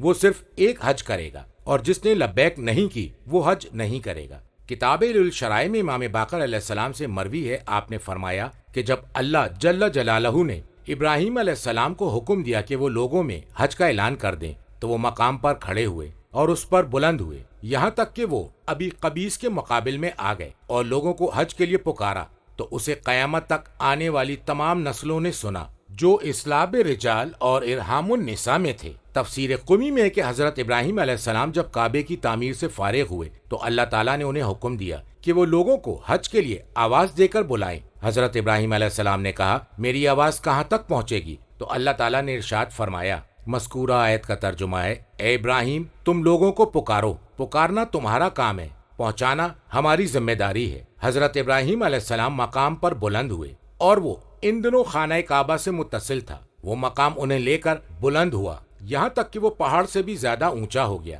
ابراہیم علیہ السلام نے پکارا اور اپنی انگلی اپنے کانوں میں داخل کی اور مشرق کی طرف رخ کیا اور مغرب کی جانب رخ کیا۔ وہ کہہ رہے تھے، مذکورہ آیت کا ترجمہ ہے، اے لوگو، تم پر خانہ کعبہ بیت عتیق کا حج فرض قرار دیا گیا ہے، تم پر لازم ہے کہ تم اپنے رب کو لبیک کہو۔ تو سب نے جواب دیا، ساتوں سمندر کے نیچے سے، مشرق اور مغرب کے درمیان سے، اور زمین کے چاروں طرف سے جہاں خشکی جدا ہوتی ہے، اسلاب رجال سے ارحام النساء تک، لبیک کہہ کر، لبیک اللہم لبیک، اے میرے اللہ میں حاضر ہوں، اے میرے پروردگار میں حاضر ہوں، تم انہیں دیکھ بھی نہیں رہے ہو۔ انہوں نے لبیک کہی، لہٰذا اس دن سے روز قیامت تک جو بھی حج کرے گا وہ ان لوگوں میں سے ہوگا جنہوں نے اللہ کی دعوت پر لبیک کہی ہوگی، اور یہ اللہ تعالیٰ کا قول ہے۔ مذکور آیت کا ترجمہ ہے، یعنی ابراہیم علیہ السلام کا مقام پر ندا دینا۔ کتاب کافی اور تہذیب الاحکام میں امام صادق علیہ السلام سے مروی ہے، آپ نے فرمایا کہ رسول اللہ صلی اللہ علیہ وآلہ وسلم مدینہ منورہ میں 10 سال مقیم رہے اور آپ نے کوئی حج نہیں کیا۔ پھر اللہ تعالیٰ نے آیت نازل فرمائی۔ مذکور آیت کا ترجمہ ہے، تو حضرت صلی اللہ علیہ وآلہ وسلم نے مؤذنین کو حکم دیا کہ وہ بلند آواز میں اعلان کریں کہ رسول اللہ صلی اللہ علیہ وآلہ وسلم اس سال حج کے لیے روانہ ہوں گے، اور اس طرح جو لوگ مدینے میں مقیم تھے اور جو ارد گرد کے رہنے والے اور قرب جوار کے بادیہ نشین تھے، سب کو علم ہو گیا۔ وہ سب کے سب رسول اللہ کے ساتھ حج کرنے کے لیے جمع ہو گئے۔ وہ سب لوگ اتباع کرنے والے لوگ تھے۔ وہ دیکھ رہے تھے کہ جو انہیں حکم دیا جائے وہ اس کا اتباع کریں، یا نبی اکرم کوئی کام انجام دیں تو وہ لوگ بھی ویسا ہی عمل کریں۔ مذکور آیت کا ترجمہ ہے، تاکہ وہ فائدے حاصل کریں جو ان کے لیے رکھے گئے ہیں، خواہ ان کا تعلق دین سے ہو یا دنیاوی فوائد سے ہو۔ کتاب کافی میں امام صادق علیہ السلام سے مروی ہے، آپ سے کہا گیا، اے کاش آپ محمل میں اپنے بدن کو آرام پہنچاتے۔ تو امام علیہ السلام نے فرمایا، میں چاہتا ہوں ان منفعتوں کو حاصل کروں، ان کا مشاہدہ کروں جنہیں اللہ تعالیٰ نے بیان فرمایا ہے۔ مذکور آیت کا ترجمہ ہے، جب بھی کوئی شخص ان کا مشاہدہ کرے گا اللہ اسے فائدہ پہنچائے گا۔ تم اس حال میں واپس آؤ گے کہ تمہاری مغفرت ہو چکی ہوگی اور تمہارے غیر اپنے اہل و عیال اپنے اموال میں محفوظ رہیں گے۔ امام صادق علیہ السلام سے مروی ہے، انہیں شدید بیماری کے عالم میں محمل میں بیٹھا کر خانہ کعبہ کا طواف کرایا جا رہا تھا۔ جب وہ رکن یمانی کے قریب پہنچے تو انہوں نے حکم دیا، محمل کو زمین پر رکھا گیا۔ تو امام علیہ السلام نے اپنا ہاتھ محمل کے سوراخ سے نکالا اور اسے زمین پر کھینچا اور پھر فرمایا، مجھے اٹھاؤ۔ جب آپ نے ہر شوط چکر پر ایسا کیا تو آپ سے کہا گیا، اے فرزند رسول، یہ آپ کے لیے نہایت دشوار ہے۔ تو امام علی مقام نے فرمایا، میں نے اللہ کو یہ فرماتے ہوئے سنا ہے۔ مذکور آیت کا ترجمہ ہے، آپ سے دریافت کیا گیا، کیا دنیا کی منفعت ہے یا آخرت کی منفعت ہے؟ تو آپ نے فرمایا، یہ تمام منفعتیں ہیں۔ تفسیر مجموع البیان میں امام صادق علیہ السلام سے ہے کہ آخرت کی منفعت عفو و مغفرت ہے۔ کتاب عیون میں امام رضا علیہ السلام سے مروی ہے کہ حج کی علت یہ ہے کہ اللہ تعالیٰ کی طرف آنا اور اس سے مزید کا مطالبہ کرنا، تمام گناہوں سے باہر آ جانا، گزشتہ ہو کچھ ہو چکا اس کے لیے توبہ کرنا، اور آنے والی زندگی کا اثر نو آغاز اور حج کے اخراجات کے لیے مال نکالنا، بدن کو تھکن سے دوچار کرنا اور خواہشات اور لذتوں سے اپنے آپ کو بچانا، اور عبادت کے ذریعے اللہ تبارک و تعالیٰ کا تقرب حاصل کرنا۔ خضوع و خشوع، عاجزی اور انکساری، اور کوشش کرے کہ مسلسل اسی کی طرف متوجہ رہے، خواہ گرمی ہو، سردی ہو، امن ہو یا خوف ہو۔ اور ان امور میں تمام مخلوقات کے لیے منفعتیں رغبت اور خوف خدا ہے، اور اسی میں سے بے رحمی کو ترک کرنا، نفسوں کی جسارت، ذکر کا نسیان، اور آرزو اور امید کو منقطع ہونا ہے، اور حقوق کی تجدید ہے، اور فساد سے اپنے نفس کو بچانا ہے۔ اور جو زمین کے مشرق اور مغرب میں، خشکی اور سمندر میں، جس نے حج کیا ہو یا حج نہ کیا ہو، اسے فائدہ پہنچانا ہے۔ وہ تاجر ہو، لوگوں کو جمع کرنے والا ہو، بیچنے والا ہو، خریدنے والا ہو، کمانے والا ہو اور مسکین ہو، آس پاس لوگوں کی ضروریات کو پورا کرنا، اور ایسے مقامات کا انتخاب جہاں ان کا اجتماع ممکن ہو۔ مذکور آیت کا ترجمہ ہے، اور دوسری روایت میں یہ اضافہ ہے کہ اس میں طفقہ سمجھ بوجھ ہے، یعنی علم فقہ، اور ہر محلے اور گلی کوچے میں ائمہ کی احادیث کو منتقل کرنا ہے، جیسا کہ اللہ تعالیٰ نے ارشاد فرمایا ہے۔ مذکور آیت کا ترجمہ ہے، مومنوں کے لیے یہ مناسب نہیں کہ وہ سب نکل پڑیں، ہر فرقے میں سے ایک گروہ دین میں سمجھ بوجھ حاصل کرنے کے لیے کیوں نہ نکلا، تاکہ جب وہ اپنے قبیلے میں واپس جائیں تو انہیں خبردار کریں، تاکہ وہ بھی اللہ سے ڈریں۔ مذکور آیت کا ترجمہ ہے، اور مقررہ دنوں میں چوپاؤں پر وہ ذبح کرتے وقت اللہ کا نام لیں جو اس نے انہیں عطا کیے ہیں۔ مذکورہ آیت کے الفاظ سے مراد کہا گیا ہے کہ تم اللہ کا نام لو اس کو ذبح کرتے وقت، اور کہا گیا ہے کہ لفظ ذکر ذبح کا کنایہ ہے، اس لیے کہ وہ اس سے جدا نہیں ہے۔ کتاب اوالی میں صادقین سے مروی ہے، مذکورہ آیت کے الفاظ سے مراد 15 نمازوں کے بعد تکبیر یعنی اللہ اکبر کہنا ہے، جن میں پہلی نماز عید کی نماز ظہر ہے۔ تفسیر مجمع البیان میں امام صادق علیہ السلام سے ایسی ہی روایت ملتی ہے۔ کتاب معانی میں امام صادق علیہ السلام فرماتے ہیں کہ حضرت علی علیہ السلام نے اللہ کے مذکورہ قول کے ذیل میں فرمایا کہ اس سے مراد 10 دن ہیں۔ امام صادق علیہ السلام سے مروی ہے، آپ نے فرمایا اس سے مراد ایام تشریق ہے، اور امام صادق علیہ السلام نے فرمایا المعلومات اور المعدودات میں کوئی فرق نہیں، اور ان دونوں سے مراد ایام تشریق ہیں۔ کتاب تہذیب میں امام صادق اپنے آباء و اجداد سے ایسی روایت بیان کرتے ہیں۔ ایک روایت میں حضرت علی علیہ السلام سے مروی ہے کہ ایام معلومات سے ایام العشر مراد ہیں، وہ ایام جو 10 دنوں پر مشتمل ہوتے ہیں، اور معدودات سے ایام تشریق مراد ہیں۔ کتاب جوامع میں امام باقر علیہ السلام سے روایت ہے ایام معلومات سے قربانی کا دن، اور ان کے بعد 3 دن ایام التشریق ہیں، اور ایام المعدودات سے مراد ذی الحج ہے۔ مذکورہ آیات کا ترجمہ ہے تم خود بھی اس میں کھاؤ اور نادار محتاج کو بھی کھلاؤ۔ مذکورہ آیات کا ترجمہ ہے ایسا محتاج جسے شدید تکلیفوں کا سامنا ہو، سختیاں اور تکلیفیں اس تک پہنچ چکی ہوں۔ کتاب کافی میں امام صادق علیہ السلام سے مروی ہے یہ وہ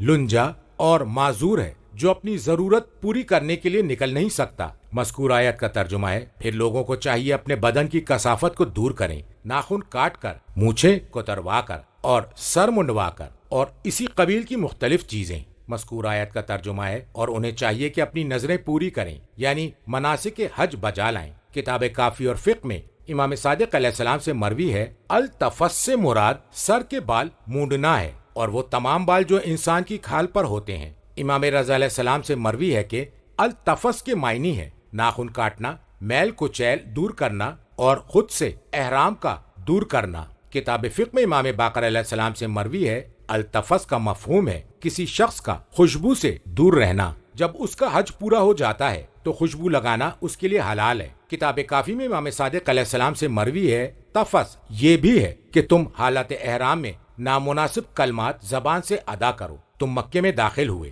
اور تم نے کعبے کا طواف کیا اور گفتگو میں شائستگی پیدا کر لی تو وہ اس کا کفارہ بن جائے گی۔ عبداللہ بن سنان نے ذریعہ محاربی سے روایت کی ہے، انہوں نے کہا کہ میں نے امام جعفر صادق علیہ السلام سے عرض کی کہ اللہ تعالیٰ نے اپنی کتاب میں مجھے حکم دیا ہے، میں اس کے بارے میں معلومات حاصل کرنا چاہتا ہوں۔ امام علیہ السلام نے فرمایا وہ کون سی بات ہے؟ میں نے کہا اللہ تعالیٰ کا مذکورہ قول۔ امام علیہ السلام نے فرمایا مذکورہ آیت کے الفاظ سے مراد امام سے ملاقات کرنا ہے، اور مذکورہ آیت کے الفاظ سے مناسک حج مراد ہیں۔ عبداللہ بن سنان کہتے ہیں کہ امام صادق علیہ السلام کی خدمت میں حاضر ہوا اور میں نے کہا میری جان آپ پر فدا ہو جائے، فرمائیے اللہ تعالیٰ کے مذکورہ قول سے کیا مراد ہے؟ امام علی مقام نے فرمایا مونچھوں کا ترشوانا، ناخن کاٹنا اور جو کام اس جیسے ہوں۔ اس نے کہا میری جان آپ پر قربان ہو۔ ذریعہ محاربی نے مجھ سے بیان کیا کہ آپ نے ارشاد فرمایا تھا کہ مذکورہ آیت کے الفاظ سے مراد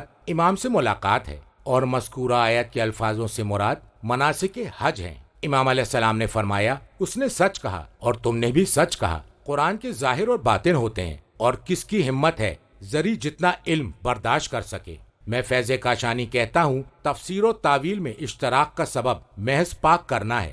ان میں سے ایک ظاہری میل کچیل سے پاک کرنا ہے اور دوسرا جہالت اور گمراہی سے۔ فرمایا کہ فقہ میں التفس کا مفہوم یہ ہے کہ اس سے ہر وہ شے مراد ہے جو احادیث میں وارد ہوئی ہے۔ کتاب کافی میں امام باقر علیہ السلام سے مروی ہے، آپ فرماتے ہیں جب انہوں نے لوگوں کو مکہ مکرمہ میں زمانہ جاہلیت کے اعمال کو انجام کرتے ہوئے ملاحظہ فرمایا تو کہا خدا کی قسم انہیں ان باتوں کا حکم نہیں دیا گیا، بس انہیں تو یہ حکم دیا گیا ہے۔ مذکور آیت کا ترجمہ ہے انہیں چاہیے کہ وہ ہمارے پاس سے گزریں اور ہمیں بتلائیں کہ وہ ہماری ولایت پر ہیں، اور انہیں چاہیے کہ وہ اپنی بصیرت کو ہمارے سامنے پیش کریں۔ مذکور آیت کا ترجمہ ہے اور انہیں چاہیے کہ وہ بہت عتیق خانہ کعبہ کا طواف کریں۔ کتاب کافی میں امام صادق علیہ السلام سے مروی ہے کہ آپ سے اس طواف کے بارے میں سوال کیا گیا تو آپ نے فرمایا اس سے مراد طواف النساء ہے۔ امام باقر علیہ السلام سے مروی ہے کہ آپ سے دریافت کیا گیا کہ اللہ تعالیٰ نے خانہ کعبہ کا نام بیت العتیق کیوں رکھا ہے؟ فرمایا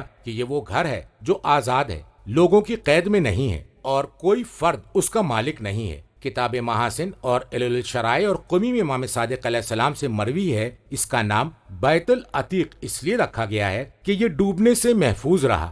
ترجمہ: یہ تعمیر کعبہ کا مقصد تھا، اور جو کوئی اللہ کے قائم کردہ حرمتوں کی تعظیم کرے تو وہ اس کے رب کے نزدیک بہتر ہے، اور تمہارے لیے مویشی جانور حلال قرار دیے گئے ہیں ان چیزوں کے علاوہ جو تمہیں بتلا دی گئی ہیں، لہٰذا تم بتوں کے رجس سے بچو اور جھوٹی باتوں سے پرہیز کرو، یکسو ہو کر اللہ کے ہو جاؤ، اس کی ذات میں کسی کو شریک قرار نہ دو، اور جس نے اللہ کے ساتھ شرک کیا گویا کہ وہ آسمان سے گر پڑا، اب یا تو اسے پرندے اچک لے جائیں گے یا اسے ہوا اڑا کر دور دراز جگہ پر پھینک دے۔ اس بات کو سمجھ لو کہ جو بھی شاعر اللہ کی تعظیم کرے گا تو بلا شبہ اس کا تعلق دلوں کے تقوی سے ہے۔ ان چوپاؤں میں ایک مقررہ وقت تک تمہارے لیے فائدے ہیں، پھر ان کے قربان کرنے کی جگہ اسی بیت عتیق کے پاس ہے۔ مذکورہ آیت کے لفظ سے مراد یہ امر وہ ہے، یعنی تعمیر کعبہ کا مقصد۔ یہ لفظ جملوں میں فاصلہ قائم کرنے کے لیے لایا جاتا ہے۔ مذکورہ آیت کا ترجمہ ہے، اور جو کوئی اللہ کی قائم کردہ حرمتوں کی تعظیم کرے گا تو وہ اس کے رب کے نزدیک اس کے لیے بہتر ہے،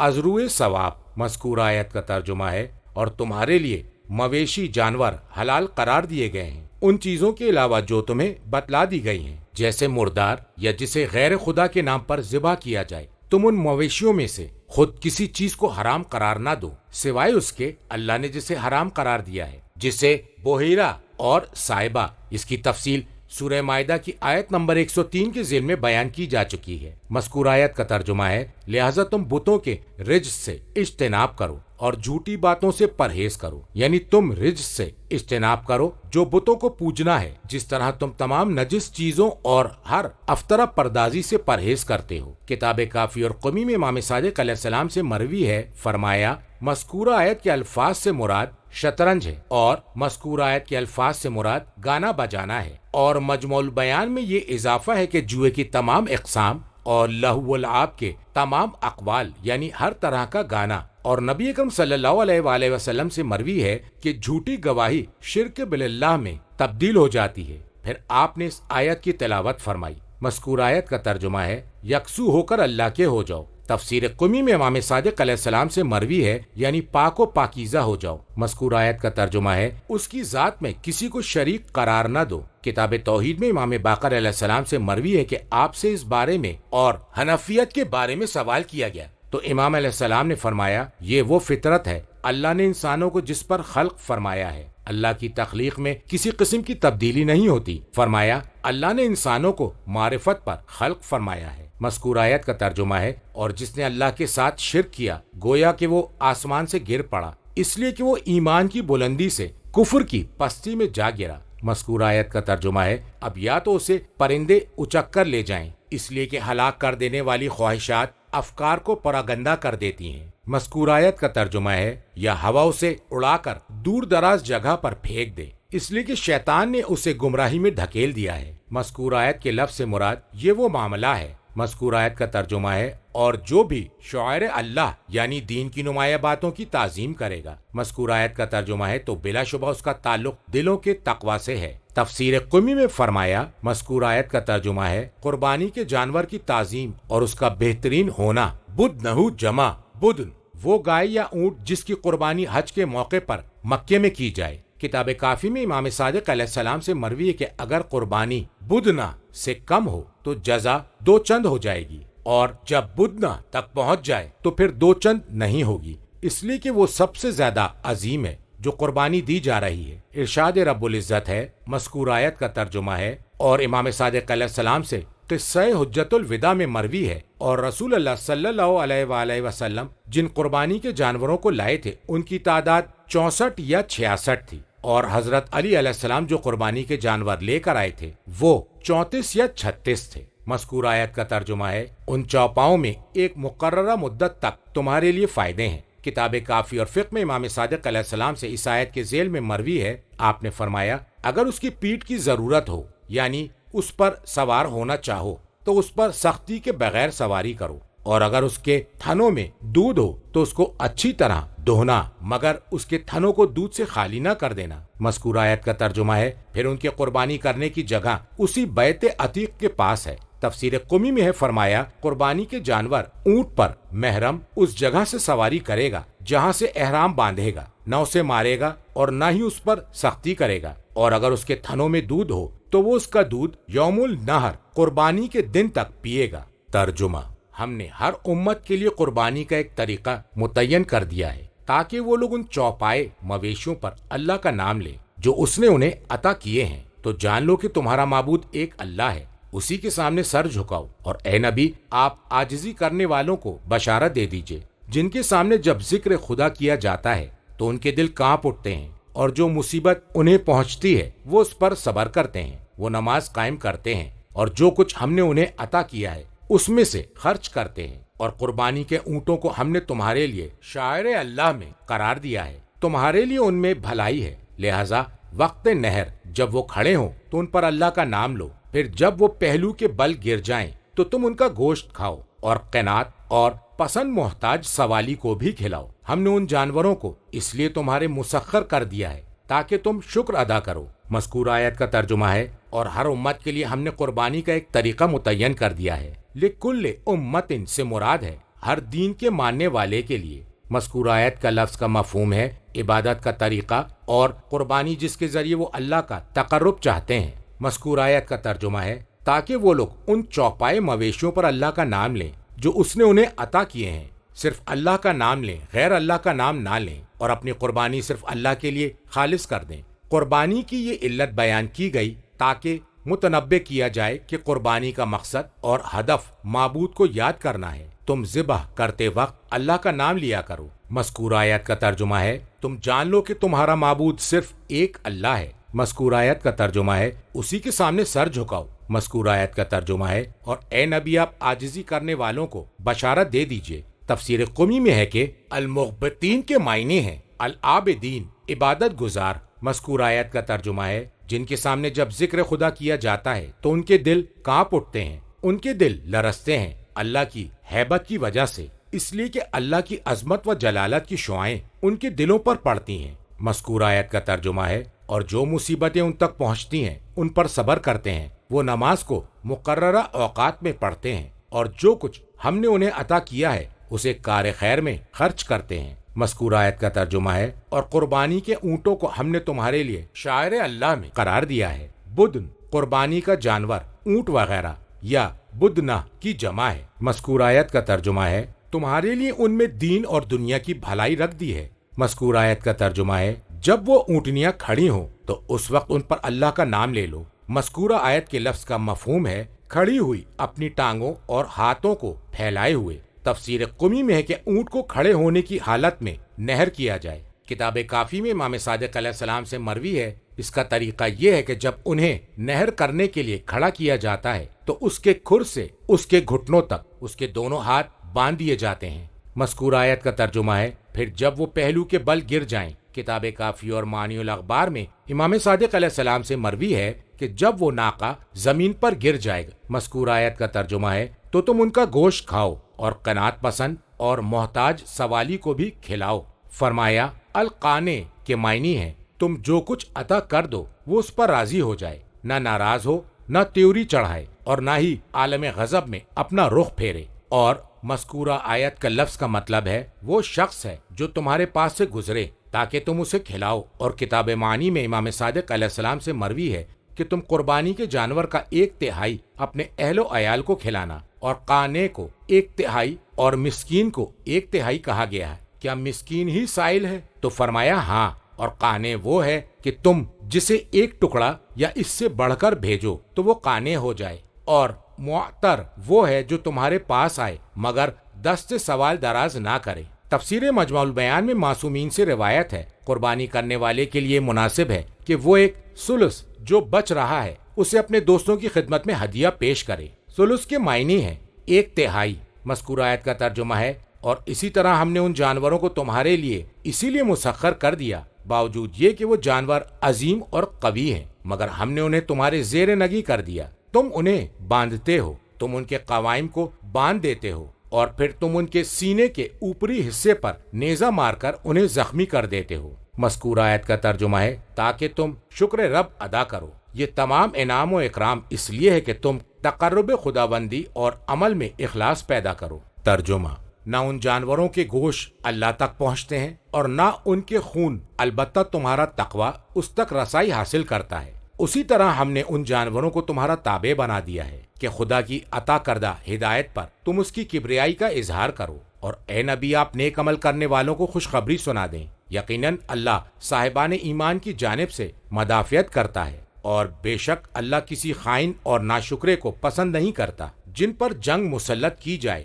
انہیں جنگ کی اجازت دی گئی ہے، اس لیے کہ وہ مظلوم ہیں، اور اللہ ان کی کمک پر قدرت رکھتا ہے۔ یہ وہ لوگ ہیں جو اپنے گھروں سے ناحق نکال دیے گئے، صرف اس قصور پر کہ وہ یہ کہہ رہے تھے کہ ہمارا رب اللہ ہے، اور اگر اللہ ایک دوسرے کے ذریعے لوگوں کا دفاع نہ کرتا رہتا تو خانقاہیں، گرجائے معبد اور مسجدیں منہدم کر دی جاتی جن میں اللہ کا کثرت سے ذکر کیا جاتا ہے۔ اللہ ضرور ان لوگوں کی مدد کرے گا جو اللہ کی مدد کریں گے، بے شک اللہ بڑا طاقتور اور غالب ہے۔ مذکورہ آیت کا ترجمہ ہے نہ ان جانوروں کے گوشت اللہ تک پہنچتے ہیں اور نہ ان کے خون، البتہ تمہارا تقوی اس تک رسائی حاصل کرتا ہے۔ مذکورہ آیت کا ترجمہ ہے ہرگز اس کی رضامندی حاصل نہیں کرتا اور نہ ہی اسے قبولیت کی سند ملتی ہے۔ مذکورہ آیت کے لفظ سے مراد اس گوشت کے سبب جو صدقہ کیا گیا۔ مذکورہ آیت کا ترجمہ ہے اور نہ ہی جو خون بہایا گیا ہے اونٹ کو نہر کرتے وقت، اس لیے یہ صرف گوشت اور خون ہے۔ مذکورہ آیت کا ترجمہ ہے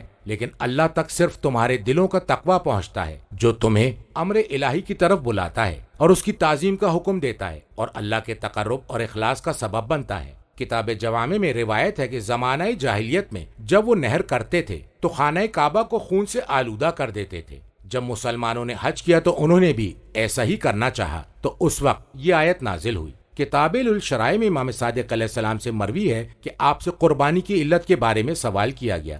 امام علیہ السلام نے فرمایا کہ جب پہلا قطرہ زمین پر گرتا ہے تو یہ قربانی کرنے والے کے لیے مغفرت کا سبب بن جاتی ہے، اور اس طرح اللہ یہ جان لیتا ہے کہ حالت غیب میں کون تقوی اختیار کرتا ہے۔ اللہ تعالیٰ نے ارشاد فرمایا ہے، مذکورہ آیت کا ترجمہ ہے ذرا غور کرو کہ اللہ تعالیٰ نے حابیل کی قربانی کو کس طرح قبول کر لیا اور قابیل کی قربانی کو کیسے رد کر دیا۔ مذکورہ آیت کا ترجمہ ہے اسی طرح ہم نے ان جانوروں کو تمہارا تابع بنا دیا ہے۔ اس جملے کو مقرر لایا گیا تاکہ نعمت خداوندی یاد دلائی جائے اور ماں باپ کے لیے علت بن جائے۔ مذکورہ آیت کا ترجمہ ہے کہ خدا کی عطا کردہ ہدایت پر تم اس کی کبریائی کا اظہار کرو، تم عظمت الہی کی معرفت حاصل کرو کہ اس کا اقتدار ان تمام چیزوں پر ہے جن پر کوئی دوسرا قدرت نہیں رکھتا، لہٰذا اس کی کبریائی پر تم اس کی وحدانیت کا اقرار کرو۔ تفسیر قمی میں ہے فرمایا ایام تشریق کے دوران مینا میں 15 نمازوں کے بعد تکبیر کہنا اور دیگر شہروں میں 10 نمازوں کے بعد۔ مذکورہ آیت کا ترجمہ ہے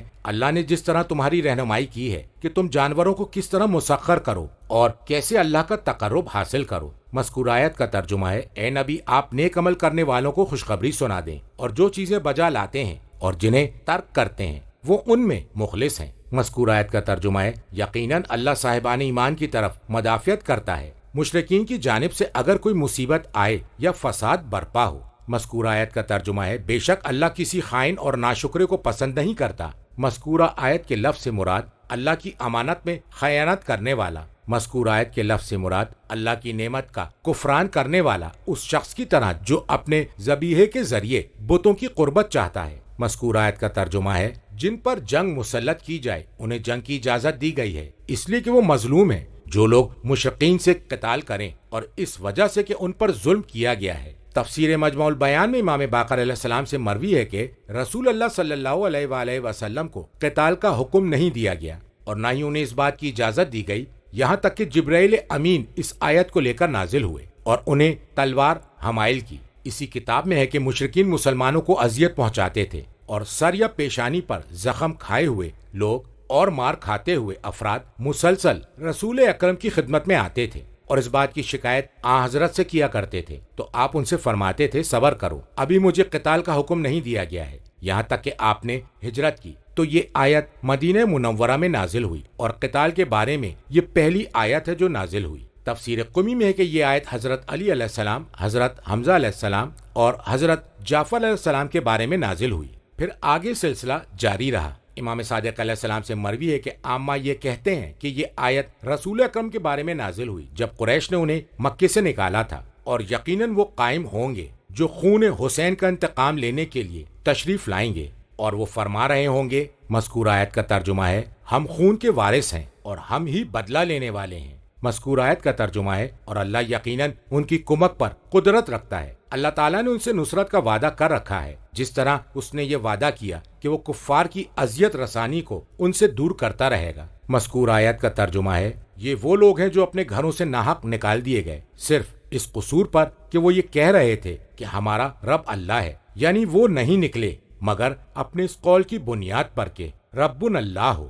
کتاب کافی میں امام باقر علیہ السلام سے مروی ہے کہ یہ آیت رسول اکرم اور حضرت علی اور حضرت حمزہ اور حضرت جعفر کے بارے میں نازل ہوئی، اور اس کا سلسلہ حضرت حسین علیہ السلام تک پہنچا۔ تفسیر مجموع البیان میں امام باقر علیہ السلام سے مروی ہے کہ یہ آیت مہاجرین کے بارے میں نازل ہوئی اور ان آل محمد کے بارے میں جاری ہوئی جنہیں ان کے شہروں سے نکالا گیا اور انہیں ڈرایا گیا۔ کتاب مناقب میں امام باقر علیہ السلام سے مروی ہے کہ اس آیت سے مراد ہم ہے، یہ ہمارے بارے میں نازل ہوئی۔ کتاب کافی میں امام صادق علیہ السلام سے حدیث زبیری میں ہے کہ یہ صرف ایک قوم کے لیے ہے اور انہی کے لیے جائز ہے، اور جو ان میں سے ہوگا صرف وہی اس پر عمل کر سکتے ہیں۔ پھر اس کے بعد شرائط کو نہایت تفصیل کے ساتھ بیان کیا ہے، جسے کتاب الجہاد میں رکھا گیا ہے، جو چاہتا ہے وہاں پر مراجع کر سکتا ہے۔ مذکور آیت کا ترجمہ ہے اور اگر اللہ مومنین کو کافرین پر غلبہ دلا کر ایک دوسرے کا دفاع نہ کرتا، مذکور آیت کا ترجمہ ہے تو صاحبان ملت پر مشرکین غالب آ جاتے ہیں اور منہدم کر دیا جاتا خانقاہوں، گرجا گھروں اور یہودیوں کی عبادت گاہوں کو۔ کہا گیا ہے کہ یہودیوں کی عبادت گاہ کو صلوات کہا گیا کیونکہ وہ اس میں نماز پڑھتے ہیں، اور کہا گیا ہے کہ اس کی اصل سلوسا ہے، عبرانی زبان میں جس کے معنی ہے مصلی، نماز کی جگہ، اسے عربی بنا لیا گیا۔ تفسیر مجموع البیان میں امام صادق علیہ السلام سے مروی ہے کہ آپ نے اسے صلوات پڑھا ہے۔ مذکور آیت کا ترجمہ ہے اور مسلمانوں کی مسجدیں جن میں کثرت سے اللہ کا ذکر کیا جاتا ہے۔ مذکور آیت کا ترجمہ ہے اور اللہ ضرور بے ضرور اس کی مدد کرے گا جو اللہ کی مدد کریں گے۔ مذکور آیت کا ترجمہ ہے بے شک اللہ بڑا طاقتور اور غالب ہے، اس کے لیے کوئی چیز رکاوٹ نہیں ہے۔ ترجمہ یہ وہ لوگ ہیں کہ اگر ہم انہیں زمین میں اقتدار عطا کریں تو وہ نماز قائم کریں گے، زکوٰۃ دیں گے، نیکی کا حکم دیں گے اور برائی سے روکیں گے، اور تمام امور کا انجام اللہ کے اختیار میں ہے۔ اور اے محمد اگر یہ آپ کو جھٹلا رہے ہیں تو ان سے پہلے نوح کی قوم اور عاد اور سمود نے بھی اپنے اپنے انبیاء کو جھٹلایا تھا، اور ابراہیم کی قوم اور لوط کی قوم نے بھی، اور اصحاب مدین نے بھی، اور موسیٰ کو بھی جھٹلایا گیا۔ پہلے تو میں نے کافروں کو ڈھیل دی اور پھر اپنی گرفت میں لے لیا، اب دیکھ لو کہ میری عقوبت کیسی تھی۔ بہتری بستیاں ہیں جنہیں ہم نے ہلاک کر دیا جو کہ ظالم تھی، وہ اپنی چھتوں پر گری پڑی ہیں، کنویں معطل پڑے ہیں اور مضبوط محل بھی کھنڈر بنے ہوئے ہیں۔ مذکور آیت کا ترجمہ ہے یہ وہ لوگ ہیں کہ اگر ہم انہیں زمین میں اقتدار عطا کریں۔ مذکور آیت کا ترجمہ ہے تو وہ نماز قائم کریں گے، زکوٰۃ ادا کریں گے، نیکی کا حکم دیں گے اور برائی سے روکیں گے۔ تفسیر قمی میں امام باقر علیہ السلام سے مروی ہے کہ یہ آیت آل محمد صلوات اللہ علیہم کے بارے میں آخری امام تک، امام مہدی علیہ السلام اور ان کے اصحاب، اللہ تعالیٰ انہیں زمین کے مشارق اور مغارب کا اقتدار عطا کرے گا اور دین غالب آ کر رہے گا، اور اللہ تعالیٰ امام مہدی علیہ السلام اور ان کے اصحاب کے ذریعے بدعتوں اور باطل امور کو مٹا دے گا، جس طرح اس نے حق کے مخالفین کو موت کے گھاٹ اتار دیا۔ یہاں تک کہ یہ نہیں دیکھا جائے گا کہ ظلم کہاں پر ہے، وہ لوگ نیکی کا حکم دیں گے اور برائی سے روکیں گے۔ تفسیر مجموع البیان میں امام باقر علیہ السلام سے مروی ہے کہ اس آیت سے مراد ہم لوگ ہیں۔ کتاب مناقب میں امام موسیٰ کاظم علیہ السلام اور ان کے جد سید الشہداء سے مروی ہے کہ یہ آیت ہم اہل بیت کے بارے میں نازل ہوئی۔ مذکور آیت کا ترجمہ ہے اور تمام امور کا انجام اللہ کے اختیار میں ہے۔ مذکور آیت کا ترجمہ ہے اے محمد اگر یہ لوگ آپ کو جھٹلا رہے ہیں تو نوح کی قوم اور عاد اور سمود نے بھی اپنے اپنے انبیاء کو جھٹلا دیا تھا۔ مذکور آیت کا ترجمہ ہے اور ابراہیم کی قوم اور لوط کی قوم نے بھی اپنے انبیاء کو جھٹلایا تھا۔ مذکور آیت کا ترجمہ ہے اور اصحاب مدین نے بھی اپنے نبی کی تکذیب کی تھی۔ یہ سب تذکرے حضور اکرم صلی اللہ علیہ وآلہ وسلم کو تسلی دینے کے لیے ہیں۔ مذکور آیت کا ترجمہ ہے اور موسیٰ علیہ السلام کو بھی جھٹلایا گیا۔ کہا گیا ہے کہ اس جگہ نظم آیت کو تبدیل کر دیا اس لیے کہ موسیٰ علیہ السلام کی قوم نے ان کی تکذیب نہیں کی تھی۔ بلکہ قبطیوں نے حضرت موسیٰ علیہ السلام کو جھٹلایا تھا، اور اس لیے کہ موسیٰ کی تکذیب بہت قبیح اور قابل نفرت تھی، اور وہ جو نشانیاں لے کر آئے تھے وہ نہایت باعظمت اور مشہور تھیں۔ مذکور آیت کا ترجمہ ہے، پہلے تو میں نے کافروں کو ڈھیل دی تاکہ ان کی مقررہ مدت ختم ہو جائے۔ مذکور آیت کا ترجمہ ہے، پھر انہیں اپنی گرفت میں لے لیا، اب دیکھ لو کہ میری عقوبت سزا کیسی تھی۔ ان کے انکار کا نتیجہ یہ ہوا کہ نعمت مشقت زندگی ہلاکت اور آبادی بربادی میں تبدیل ہو گئی۔ مذکور آیت کا ترجمہ ہے، بہتری بستیاں ہیں جنہیں ہم نے ہلاک کر دیا، اسی بستی کے رہنے والوں کو نیست و نابود کر دیا۔ مذکور آیت کا ترجمہ ہے، جو کہ ظالم تھی، یعنی اس کے باشندے ظالم تھے۔ مذکور آیت کا ترجمہ ہے، ان کی دیواریں ان کے چھتوں پر گری ہوئی ہیں۔ مذکور آیت کا ترجمہ ہے، اور کنویں معطل پڑے ہیں، بستی والے مر چکے ہیں، اس لیے کہ کوئی اس سے پانی کھینچنے والا نہیں۔ مذکور آیت کا ترجمہ ہے، اور مضبوط محل بھی کھنڈر بنے ہوئے ہیں، بلند و بالا محلات ہیں، لیکن ان میں کوئی رہنے والا نہیں ہے۔ اور اہل بیت کی تفسیر میں اللہ کے مذکورہ قول سے مراد ہے کہ بہترے ایسے عالم ہیں، لوگ ان کی طرف رجوع نہیں کرتے اور نہ ہی ان کے علم سے فائدہ حاصل کرتے ہیں۔ کتاب اکمال اور معانی میں امام صادق علیہ السلام سے مروی ہے، اور کتاب کافی میں امام موسیٰ کاظم علیہ السلام سے روایت ہے کہ مذکور آیت کا ترجمہ ہے، امام صامت خاموش ہے اور قصر مشید سے امام ناطق بولنے والا مراد ہے۔ میں فیض کاشانی کہتا ہوں کہ امام صامت کو کنویں سے اس لیے بطور کنایہ بیان کیا گیا ہے کہ امام علم کا وہ منبع ہے جو روحوں کی زندگی کے سبب ہے، باوجود یہ کہ وہ پوشیدہ ہے، مگر جو اس تک پہنچ جائے، جس طرح کنواں اس پانی کا سرچشمہ ہے جو حیات بدن کا سبب ہے، پوشیدہ ہونے کے ساتھ ساتھ اس کے لیے جو اس کنویں تک آ جائے۔ اور عالم کی خاموشی کو معطل ہونے سے تعبیر کیا ہے، اس لیے کہ اس کے علم سے فائدہ حاصل نہیں کیا جا رہا ہے۔ اور امام ناطق کو مضبوط محل سے تعبیر کیا ہے، کیونکہ وہ ظاہر ہوتا ہے، اس کا درجہ بلند ہوتا ہے اور اس کا چرچا ہر طرف ہوتا ہے۔ کتاب کافی میں امیر المومنین علیہ السلام سے ایک روایت مکتوم میں وارد ہوا ہے کہ امیر المومنین علیہ السلام قصر مشیدم ہیں اور بے عرم معطلت حضرت فاطمہ الزہرا صلوات اللہ علیہا ہیں، اور ان کی اولاد ہے جو اقتدار اور حکومت سے معطل ہیں۔ تفسیر قمی میں ہے فرمایا کہ یہ مثال ہے آل محمد صلوات اللہ علیہم کے لیے، اور بے عرم معطلت وہ کنواں ہے جس سے کوئی پانی کھینچنے والا نہیں، اور اس سے مراد وہ امام ہے جو غیبت میں ہے اور وقت ظہور تک ان سے علم حاصل نہیں کیا جا سکتا، اور قصر مشیدم وہ ہے جو بلند و بالا ہے، اور اس امر سے مراد امیر المومنین علیہ السلام اور ائمہ کرام علیہ السلام ہیں، اور ان کے وہ فضائل ہیں جو کائنات میں پھیلے ہوئے ہیں، وہ بلندی سے دنیا کو دیکھ رہے ہیں، اور وہ اللہ تعالیٰ کا مذکورہ قول ہے۔ شاعر نے کہا ہے، مذکورہ عربی کا ترجمہ ہے، معطل کنواں ہے اور بلند و بالا محل۔ مذکورہ عربی کا ترجمہ ہے، یہ آل محمد کی مثال ہے جو مقبول اور پسندیدہ ہے۔ مذکورہ عربی کا ترجمہ ہے، محل ان کی وہ عظمت ہے جس تک کوئی بلند نہیں ہو سکتا۔ مذکورہ عربی کا ترجمہ ہے، اور کنواں ان کا وہ علم ہے جو کبھی ختم نہیں ہوتا۔ ترجمہ، کیا انہوں نے زمین میں سیر نہیں کی کہ ان کے پاس ایسے دل ہوتے جس سے وہ سمجھ سکتے، یا ایسے کان ہوتے جس سے سن سکتے؟ حقیقت یہ ہے کہ آنکھیں اندھی نہیں ہوتی، بلکہ وہ دل اندھے ہو جاتے ہیں جو سینوں کے اندر ہیں۔ اے نبی، یہ لوگ آپ سے جلدی عذاب لانے کا مطالبہ کر رہے ہیں، اور اللہ ہرگز وعدہ خلافی نہ کرے گا، اور ایک دن تمہارے رب کے نزدیک 1000 سال کے برابر ہے جسے تم شمار کرتے ہو۔ اور بہت سی ایسی بستیاں ہیں جو ظالم تھی، انہیں پہلے میں نے مہلت دی، پھر انہیں اپنی گرفت میں لے لیا، اور میری ہی طرف باز گشت ہے۔ اے نبی، آپ فرما دیجئے کہ اے لوگو، بلا شبہ میں ہی تمہارے لیے واضح ڈرانے والا ہوں، پس جو لوگ ایمان لائے اور اعمال صالح بجا لائے ان کے لیے مغفرت اور باعزت رزق ہے۔ مذکور آیت کا ترجمہ ہے، کیا انہوں نے زمین میں سیر نہیں کی؟ کہا گیا ہے کہ انہیں سفر کرنے پر آمادہ کیا گیا ہے کہ وہ سفر کریں تاکہ ہلاک شدگان کے مقامات دیکھ لیں اور اس سے عبرت حاصل کریں۔ کتاب خصال میں امام صادق علیہ السلام سے مروی ہے، اس آیت کا مفہوم یہ ہے، کیا وہ قرآن میں غور و فکر نہیں کرتے؟ مذکور آیت کا ترجمہ ہے کہ ان کے پاس ایسے دل ہوتے جس کے ذریعے جن چیزوں کو سمجھنا ضروری ہے انہیں سمجھ سکتے۔ مذکور آیت کا ترجمہ ہے، یا ایسے کان ہوتے جن سے وہ سن سکتے، جن چیزوں کا سننا لازمی ہے۔ مذکور آیت کا ترجمہ ہے، حقیقت یہ ہے کہ آنکھیں اندھی نہیں ہوتی، بلکہ وہ دل اندھے ہو جاتے ہیں جو سینوں کے اندر ہیں، یعنی عبرت حاصل نہیں کرتے۔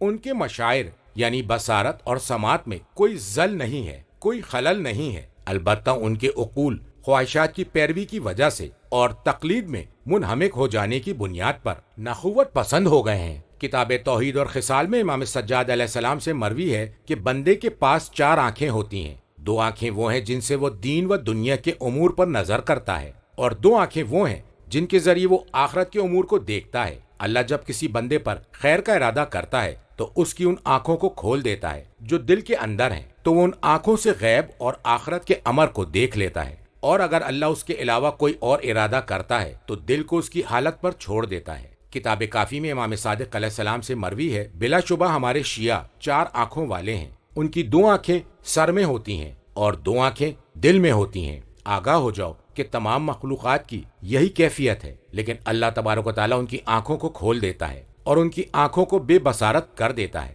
کتاب فقہ میں امام باقر علیہ السلام سے مروی ہے کہ اندھا ہونا در حقیقت دل کا اندھا پن ہے۔ پھر آپ نے اس آیت کی تلاوت فرمائی۔ مذکور آیت کا ترجمہ ہے، اے نبی، یہ لوگ آپ سے جلدی عذاب لانے کا مطالبہ کر رہے ہیں اور اللہ ہرگز وعدہ خلافی نہ کرے گا۔ مذکور آیت کا ترجمہ ہے، اور ایک دن تمہارے رب کے نزدیک 1000 سال کے برابر ہے جسے تم شمار کرتے ہو۔ اور ارشاد شیخ مفید میں امام باقر علیہ السلام سے مروی ہے کہ جب قیام فرمائیں گے تو وہ کوفے کی طرف تشریف لے جائیں گے اور وہاں 4 مسجدوں کو منہدم کر دیں گے، اور روئے زمین پر کوئی ایسی مسجد باقی نہ رہے گی جس کے کنگرے بلند ہوں، اسے منہدم نہ کریں اور اسے بغیر کنگرے کے بنائیں، اور طریق اعظم کو وہ سد دیں اور راستے میں نکلے ہوئے تمام بازوؤں کو توڑ ڈالیں گے، اور وہ راستوں کی جانب بنے ہوئے تمام بیت الخلا اور پرنالوں کو باطل کر دیں گے، اور وہ ہر بدعت کو ختم کریں گے اور ہر سنت کو قائم کریں گے۔ وہ قسطنطنیہ اور چین اور دیلم کے پہاڑوں کو فتح کریں گے۔ وہ اسی نہج پر 7 سال تک رہیں گے، اور ہر سال کی مقدار تمہارے سالوں سے 10 سال کے برابر ہوگی۔ پھر اللہ جو چاہے گا وہ کرے گا۔ دریافت کیا گیا، سال کس طرح طولانی ہو جائیں گے؟ فرمایا، اللہ آسمان کو حکم دے گا کہ ٹھہر جاؤ اور حرکت کم کرو، اس طرح دن لمبے اور سال طولانی ہو جائیں گے۔ کہا گیا ہے کہ لوگ کہتے ہیں کہ فلک میں اگر کوئی تغیر واقع ہوا تو تباہی آ جائے گی۔ امام علیہ السلام نے فرمایا، یہ زندیقوں کا قول ہے۔ جہاں تک مسلمانوں کا تعلق ہے تو ان کے لیے ایسی کوئی سبیل نہیں ہے، اور اللہ تعالیٰ نے اپنے نبی کے لیے چاند کو شق کر دیا تھا، اور ان سے پہلے یوشع بن نون کے لیے سورج کو پلٹایا تھا، اور روز قیامت کے طویل ہونے کے بارے میں بتلایا تھا کہ مذکور آیت کا ترجمہ ہے، تم جو شمار کرتے ہو تو ایک دن 1000 سال کے برابر ہوگا۔ کتاب کافی میں معصومین علیہ السلام سے مروی ہے، فرمایا کہ اللہ تعالیٰ نے عیسیٰ علیہ السلام کو اسی بات کی تلقین کی۔ مذکور عربی کا ترجمہ ہے، تو میری عبادت ایک دن کے لیے کرو جو دن 1000 سال کے برابر ہے جسے تم شمار کرتے ہو، میں اس میں حسنات کی جزا 2 چند کروں گا۔ مذکور آیت کا ترجمہ ہے، اور بہت سی ایسی بستیاں ہیں جو ظالم تھیں، انہیں میں نے پہلے ہی مہلت دی، پھر انہیں اپنی گرفت میں لے لیا، اور میری طرف ہی باز گشت ہے۔ مذکور آیت کے الفاظ سے مراد بستی کے باشندے ہیں۔ مذکور آیت کا ترجمہ ہے، میں نے انہیں اسی طرح مہلت دی جس طرح تمہیں دے رہے ہیں۔ مذکور آیت کا ترجمہ ہے، وہ لوگ تمہاری طرح ظالم تھے۔ مذکور آیت کا ترجمہ ہے، پھر میں نے انہیں عذاب میں گرفتار کر لیا۔ مذکور آیت کا ترجمہ ہے، اور میرے حکم کی جانب سب کی باز گشت ہے۔ مذکور آیت کا ترجمہ ہے، اے نبی آپ فرما دیجئے کہ اے لوگو، بلا شبہ میں تمہارے لیے واضح ڈرانے والا ہوں، میں جس چیز سے تمہیں ڈرا رہا ہوں میں اس کی وضاحت کروں گا۔ مذکور آیت کا ترجمہ ہے، پس جو لوگ ایمان لائے اور اعمال صالح بجا لائے ان کے لیے مغفرت اور باعزت رزق ہے جو ہر اعتبار سے باعزت ہے، اس کے فضائل جمع نہیں کیے جا سکتے۔ ترجمہ، اور جن لوگوں نے ہماری آیات کو نیچا دکھانے کی کوشش کی وہ لوگ جہنمی ہیں۔ اے محمد، ہم نے آپ سے پہلے جتنے رسول اور نبی بھیجے، جب اس نے کوئی تمنا کی تو شیطان اس کی تمنا میں خلل اندازی کرنے لگا۔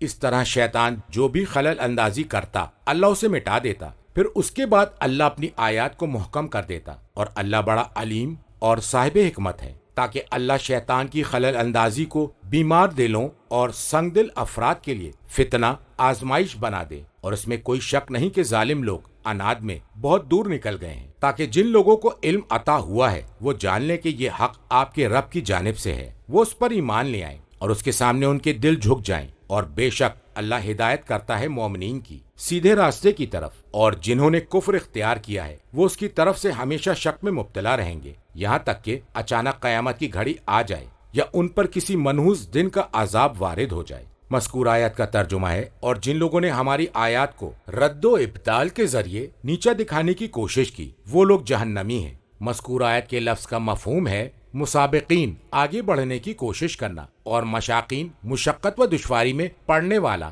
قبول اور تحقیق کے لیے کوشاں، عاجز کرنے والا جب اسے عاجز کر دے، جب مقابلہ ہو تو آگے بڑھ جائے، اس لیے کہ سبقت لے جانے والوں میں سے ہر ایک دوسرے کا معزت طلب کرتا ہے تاکہ اس سے ملحق ہو جائے۔ مذکور آیت کے لفظ سے مراد ہے بھڑکتی ہوئی آگ۔ مذکور آیت کا ترجمہ ہے، اے محمد، ہم نے آپ سے پہلے جتنے رسول اور نبی بھیجے، کتاب کافی میں صادقین سے مروی ہے کہ آپ سے دریافت کیا گیا کہ رسول، نبی اور محدث کیا ہے، تو فرمایا کہ رسول وہ ہوتا ہے فرشتہ جسے دکھائی دیتا ہے اور اس سے ہم کلام ہوتا ہے، اور نبی وہ ہے جو خواب میں دیکھتا ہے، اور کبھی ایسا ہوتا ہے کہ رسالت و نبوت یکجا ہو جاتی ہے، اور محدث وہ ہوتا ہے جو آواز سنتا ہے لیکن صورت نہیں دیکھتا۔ سوال کیا گیا کہ کیسے پتہ چلتا ہے کہ اس نے جو خواب میں دیکھا ہے وہ حق ہے اور یہ بات فرشتہ لے کر آیا ہے؟ فرمایا، اسے اس بات کی توفیق عطا ہوتی ہے یہاں تک کہ وہ اسے جان لیتا ہے۔ اللہ تعالیٰ نے تمہاری کتاب پر تمام کتابوں کو ختم کر دیا اور تمہارے نبی پر تمام انبیاء کو ختم کر دیا۔ اور اس مفہوم سے تعلق رکھنے والی دوسری روایات بصائر اور دیگر کتب میں ہیں۔ کتاب کافی میں امام سجاد علیہ السلام سے مروی ہے کہ قرآن میں آیت ہے، حضرت علی علیہ السلام جس کے ذریعے اپنے قاتل کو پہچانتے تھے اور اس کے ذریعے بڑے بڑے امور سے واقفیت حاصل کرتے تھے، جس کے بارے میں لوگوں سے گفتگو فرماتے تھے۔ جب آپ سے اس آیت کے بارے میں سوال کیا گیا تو آپ نے فرمایا، ارشاد رب العزت ہے، مذکور آیت کا ترجمہ ہے، اور محدث بھی اسی کے ذیل میں آتا ہے، اور علی ابن ابی طالب محدث تھے۔ کتاب بصائر میں ایسی ہی روایت ملتی ہے، اور اس کتاب میں ہے کہ آپ سے سوال کیا گیا کہ کون ان سے ہم کلام ہوتا ہے؟ فرمایا، فرشتہ ان سے محو گفتگو ہوتا ہے۔ پھر سوال کیا گیا، آیا وہ نبی ہیں یا رسول ہیں؟ تو جواب دیا، نہیں، وہ نبی و رسول نہیں ہیں، البتہ ان کی مثال حضرت سلیمان علیہ السلام کے صحابی اور حضرت موسیٰ علیہ السلام کے صحابی اور ذوالقرنین جیسی ہے۔ میں فیض کاشانی کہتا ہوں، صاحب سلیمان علیہ السلام سے مراد آصف بن برخیاں ہیں، اور صاحب موسیٰ علیہ السلام سے یوشع بن نون علیہ السلام مراد ہیں۔ کتاب کافی میں بہت سی روایات ہیں کہ ائمہ علیہم السلام محدث تھے، وہ صرف آواز سنتے تھے لیکن فرشتے کو دیکھتے نہیں تھے۔ مذکور آیت کا ترجمہ ہے، جب اس نے کوئی تمنا کی تو شیطان اس کی تمنا میں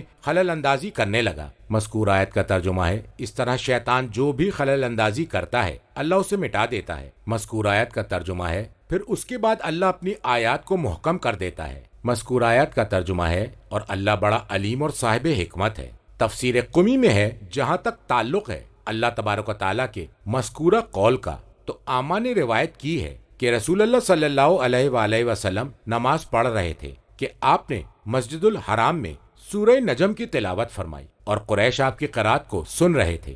جب آن حضرت اس مذکورہ آیت تک پہنچے تو ابلیس نے ان کی زبان سے یہ جملہ جاری کرا دیا۔ مذکورہ عربی کا ترجمہ ہے کہ یہ تو بلند و بالا غرانیق ہیں اور ان کی شفاعت کی امید کی جاتی ہے۔ قریش یہ سن کر خوش ہو گئے اور انہوں نے سجدہ کیا، اور قوم کے درمیان ولید بن مغیرہ مخزومی بھی تھا، اور وہ ایک بوڑھا شخص تھا۔ اس نے ایک مٹھی بھر کنکری لی اور اس پر سجدہ کیا، دارا حالے کہ وہ بیٹھا ہوا تھا۔ تو قریش نے کہا کہ محمد نے اقرار کر لیا کہ لات اور عزا شفاعت کریں گے۔ فرمایا، جبرائیل علیہ السلام نازل ہوئے اور آن حضرت سے فرمایا، آپ نے وہ کچھ پڑھ دیا جو آپ پر نازل نہیں ہوا تھا اور ان پر نازل ہوا۔ مذکور آیت کا ترجمہ ہے، تاکہ اللہ شیطان کی خلل اندازی کو بیمار دلوں اور سنگ دل افراد کے لیے فتنہ آزمائش بنا دے۔ مذکور آیت کا ترجمہ ہے، اور اس میں کوئی شک نہیں کہ ظالم لوگ عناد میں بہت دور نکل گئے ہیں۔ مذکور آیت کا ترجمہ ہے، تاکہ جن لوگوں کو علم عطا ہوا ہے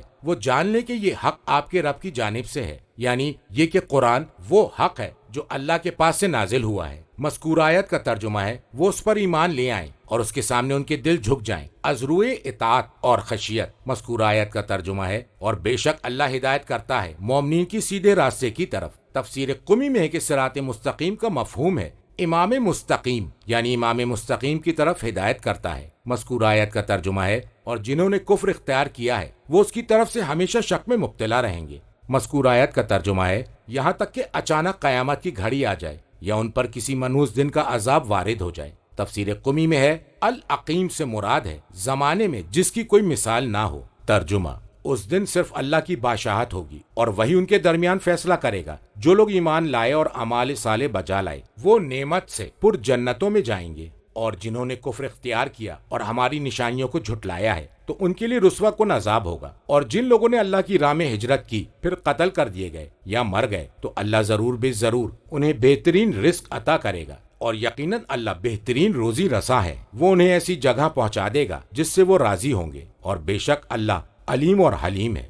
یہ تو ہے ان کا حال، اور جو بدلہ لے ویسا ہی جیسا اس کے ساتھ کیا گیا ہے، پھر اس پر زیادتی بھی کی گئی ہو تو اللہ ضرور بے ضرور اس کی مدد کرے گا، بے شک اللہ معاف کرنے والا اور بخشنے والا ہے۔ مذکور آیت کا ترجمہ ہے، اس دن صرف اللہ کی بادشاہت ہوگی اور وہی ان کے درمیان فیصلہ کرے گا۔ مذکور آیت کا ترجمہ ہے، جو لوگ ایمان لائے اور اعمال صالح بجا لائے وہ نعمت سے پر جنتوں میں جائیں گے۔ مذکور آیت کا ترجمہ ہے، اور جنہوں نے کفر اختیار کیا اور ہماری نشانیوں کو جھٹلایا ہے۔ مذکور آیت کا ترجمہ ہے، تو ان کے لیے رسوا کن عذاب ہوگا۔ مذکور آیت کا ترجمہ ہے، اور جن لوگوں نے اللہ کی راہ میں ہجرت کی پھر جہاد میں قتل کر دیے گئے یا مر گئے۔ مذکور آیت کا ترجمہ ہے، تو اللہ ضرور بھی ضرور انہیں بہترین رزق عطا کرے گا۔ مذکور آیت کا ترجمہ ہے، اور یقیناً اللہ ہی وہ ہے جو بہترین روزی رساں ہے، وہ انہیں بغیر حساب کے رزق سے نوازے گا۔ مذکور آیت کا ترجمہ ہے، وہ انہیں ایسی جگہ پہنچا دے گا جس سے وہ راضی ہوں گے، یعنی وہ جنت ہے جسے یہ چاہتے تھے۔ مذکور آیت کا ترجمہ ہے،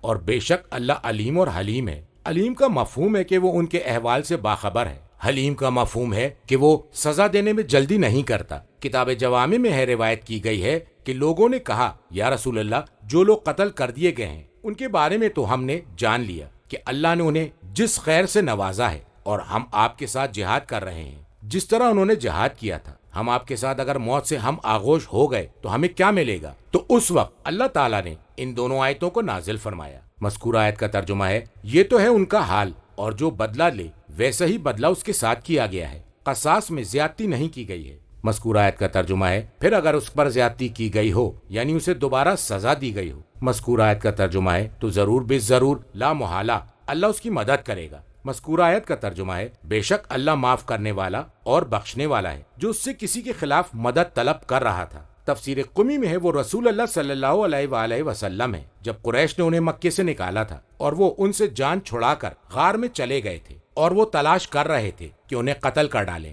تو اللہ تعالیٰ نے غزوہ بدر کے موقع پر انہیں سزا دی، اور عتبہ اور شیبہ، ولید، ابو جہل اور حنظلہ بن ابی سفیان وغیرہ قتل کر دیے گئے۔ پس جب رسول اکرم سفر آخرت پر روانہ ہوئے تو ان کے بعد ان کے خون کا بدلہ طلب کیا گیا، اور امام حسین علیہ السلام نے اور آل محمد علیہ السلام کو ظلم و زیادتی اور دشمنی کے ساتھ قتل کر ڈالا۔ اور وہ یزید کا قول ہے جو ان اشعار کو پڑھ رہا تھا، اور یزید نے یہ بھی کہا جب وہ امام حسین علیہ السلام کے سر کو الٹ پلٹ رہا تھا، تو اللہ تعالیٰ نے ارشاد فرمایا۔ مذکور آیت کا ترجمہ ہے، یعنی رسول اللہ صلی اللہ علیہ وآلہ وسلم بے مثل ما او قباب بے، یعنی جس وقت انہوں نے پیغمبر اکرم کو قتل کرنے کا ارادہ کیا پھر ان پر زیادتی و ظلم کیا، تو اللہ تعالیٰ نے نبی اکرم کے فرزند قائم علیہ السلام کے ذریعے آن حضرت کی ضرور نصرت کرے گا۔ ترجمہ، یہ سب اس لیے ہے کہ اللہ رات کو دن میں داخل کرتا ہے اور دن کو رات میں داخل کرتا ہے، اور بے شک اللہ سمیع و بصیر ہے۔ بات یہ ہے کہ اللہ ہی حق ہے، اور اللہ کے علاوہ وہ جسے پکارتے ہیں وہ باطل ہے، اور یقیناً اللہ بلند و بالا ہے۔ کیا تم نے نہیں دیکھا کہ بلا شبہ اللہ ہی نے آسمان سے پانی نازل فرمایا اور اس کی بدولت زمین سرسبز و شاداب ہو جاتی ہے؟ بے شک اللہ لطف و کرم والا اور ہر بات سے باخبر ہے۔ اسی کا ہے جو کچھ آسمانوں اور جو کچھ زمین میں ہے، اور اللہ غنی اور حمید ہے۔ کیا تم نے نہیں دیکھا کہ اللہ نے تمہارے لیے زمین کی تمام چیزوں کو مسخر کر دیا ہے، اور اسی کے حکم سے سمندر میں کشتی رواں دواں ہے، اور وہی آسمان کو اس طرح تھامے ہوئے ہے کہ وہ اللہ کی اجازت کے بغیر زمین پر نہیں گر سکتا۔ بے شک اللہ انسانوں پر بڑا مہربان اور نہایت مشفق ہے۔ مذکور آیت کا ترجمہ ہے کہ اللہ رات کو دن میں داخل کرتا ہے اور دن کو رات میں داخل کرتا ہے۔ اللہ بعض امور کو دیگر امور میں تبدیل کرنے پر قدرت رکھتا ہے، اور وہ چیزیں جو ایک دوسرے سے متضاد ہیں انہیں یکے بعد دیگرے لانے پر اسے کوئی دشواری نہیں ہوتی۔ مذکور آیت کا ترجمہ ہے، اور بے شک اللہ سمیع اور بصیر ہے۔ اللہ ان کے قول کو سن رہا ہے جنہیں سزا دی گئی ہے اور جو سزا دے رہا ہے، اور اللہ ان دونوں کے افعال و اعمال کو دیکھ رہا ہے، وہ انہیں مہلت نہیں دے گا۔ مذکور آیت کا ترجمہ ہے، بات یہ ہے کہ اللہ ہی حق ہے، اور اللہ کے علاوہ وہ جسے پکارتے ہیں وہ باطل ہے۔ اللہ کا حق ہونا ثابت ہے، اور وہ دوسرے جن معبودوں کو پکار رہے ہیں وہ باطل ہے۔ مذکور آیت کا ترجمہ ہے، اور یقیناً اللہ ہی بلند و بالا ہے کہ اس کی ذات میں کوئی شریک ہو، کوئی شے بھی شان و عظمت میں اس سے بڑھ کر نہیں اور نہ ہی کسی کی سلطنت عظیم ہے۔ مذکور آیت کا ترجمہ ہے، کیا تم نے نہیں دیکھا کہ بلا شبہ اللہ ہی نے آسمان سے پانی نازل فرمایا؟ مذکور آیت کا ترجمہ ہے، اس کی بدولت زمین سرسبز و شاداب ہو جاتی ہے۔ صیغہ ماضی سے مضارع کا صیغہ لایا گیا ہے تاکہ اس بات کی وضاحت کی جائے کہ بارش کا اثر ایک زمانے سے دوسرے زمانے تک باقی رہتا ہے۔ مذکور آیت کا ترجمہ ہے، بے شک اللہ لطف و کرم والا ہے، اس کا علم ہر جلیل اور دقیق شے تک پہنچتا ہے۔ مذکور آیت کے لفظ سے مراد وہ ظاہری اور باطنی تدبیروں سے باخبر اور آگاہ ہے۔ مذکور آیت کا ترجمہ ہے، اسی کا ہے جو کچھ آسمانوں اور جو کچھ زمین میں ہے، تخلیق کے اعتبار سے اور ملکیت کے لحاظ سے۔ مذکور آیت کا ترجمہ ہے، اور یہ کہ اللہ ہی فی ذاتہ غنی ہے۔ مذکور آیت کے لفظ سے مراد اور سزاوار حمد ہے اپنے صفات اور افعال کی وجہ سے۔ مذکور آیت کا ترجمہ ہے، کیا تم نے نہیں دیکھا کہ اللہ نے تمہارے لیے زمین کی تمام چیزوں کو مسخر کر دیا ہے، یعنی زمین کی ہر شے کو تمہارا تابع بنا دیا ہے اور تمہارے فائدے کے لیے اسے آمادہ اور تیار کیا ہے۔ مذکور آیت کا ترجمہ ہے، اور اسی کے حکم سے سمندر میں کشتی رواں دواں ہے۔ مذکور آیت کا ترجمہ ہے، اور وہی آسمان کو اس طرح تھامے ہوئے ہے کہ وہ اللہ کی مشیت کے بغیر زمین پر نہیں گر سکتا۔ یہاں پر اذن کے معنی ہے مشیت۔ مذکور آیت کا ترجمہ ہے، بے شک اللہ انسانوں پر بڑا مہربان اور نہایت مشفق ہے۔ کتاب اکمال میں نبی اکرم سے مروی ہے کہ آپ نے 12 اماموں کا نام بنام ذکر کرنے کے بعد فرمایا کہ جو بھی ان کا انکار کرے گا یا ان میں سے کسی ایک کا انکار کرے گا تو گویا کہ وہ میرا انکار کرے گا۔ انہی کی وجہ سے اللہ نے آسمان کو تھام رکھا ہے کہ وہ زمین پر گرنے نہ پائے مگر جب اس کی مشیت ہو، اور انہی کے توفیل اللہ نے زمین کو محفوظ رکھا ہے کہ وہ زمین پر رہنے والوں کو ساتھ لے کر کہیں حرکت میں نہ آ جائے، ایسی حرکت جو تباہی سے دوچار کر دے۔ ترجمہ، وہی تو ہے جس نے تمہیں زندہ کیا، پھر تمہیں موت سے ہمکنار کرے گا، پھر تمہیں زندگی عطا کرے گا۔ بے شک انسان بڑا ہی ناشکرا ہے۔ ہر امت کے لیے ہم نے ایک طریق عبادت مقرر کر رکھا ہے، وہ جس کی پیروی کر رہی ہے۔ اے محمد، وہ اس بارے میں آپ سے جھگڑا نہ کریں، آپ اپنے رب کی طرف دعوت دیں، بے شک آپ راہ راست پر ہیں۔ اور اے نبی، اگر یہ آپ سے جھگڑا کریں تو آپ فرما دیجئے کہ تم جو کچھ کر رہے ہو اللہ اسے اچھی طرح جانتا ہے۔ اللہ قیامت کے دن تمہارے درمیان اس سب امور کا فیصلہ کرے گا جن میں تم اختلاف کر رہے ہو۔ کیا تمہیں معلوم نہیں کہ اللہ آسمان و زمین کی ہر چیز کا علم رکھتا ہے؟ یہ سب کچھ ایک کتاب میں مندرج ہے، اور بتحقیق یہ بات اللہ کے لیے بہت آسان ہے۔ مذکور آیت کا ترجمہ ہے، وہی تو ہے جس نے تمہیں زندہ کیا، پھر تمہیں موت دے گا، پھر تمہیں زندگی عطا کرے گا۔ مذکور آیت کے لفظ سے مراد تم نطفے کی شکل میں تھے، تمہیں حیات عطا کی۔ مذکور آیت کا ترجمہ ہے، جب تمہاری موت کا وقت آ جائے گا تو تمہیں موت سے ہمکنار کرے گا۔ مذکور آیت کا ترجمہ ہے، پھر آخرت میں تمہیں دوبارہ زندگی عطا کی جائے گی۔ مذکور آیت کا ترجمہ ہے، بے شک انسان بڑا ہی ناشکرا ہے نعمتوں کا انکار کر کے جو ظاہر و آشکار ہیں۔ مذکور آیت کا ترجمہ ہے، ہر امت کے لیے ہم نے ایک طریق عبادت مقرر کر رکھا ہے، وہ جس کی پیروی کر رہی ہے۔ مذکور آیت کا ترجمہ ہے، ہر دین والے کے لیے، اہل ملت کے لیے۔ مذکور آیت کے لفظ سے مراد عبادت کا طریقہ، شریعت اور مذہب۔ مذکور آیت کے لفظ سے مراد وہ اس کی پیروی کرتے ہیں اور اسی کو بطور دین اختیار کرتے ہیں۔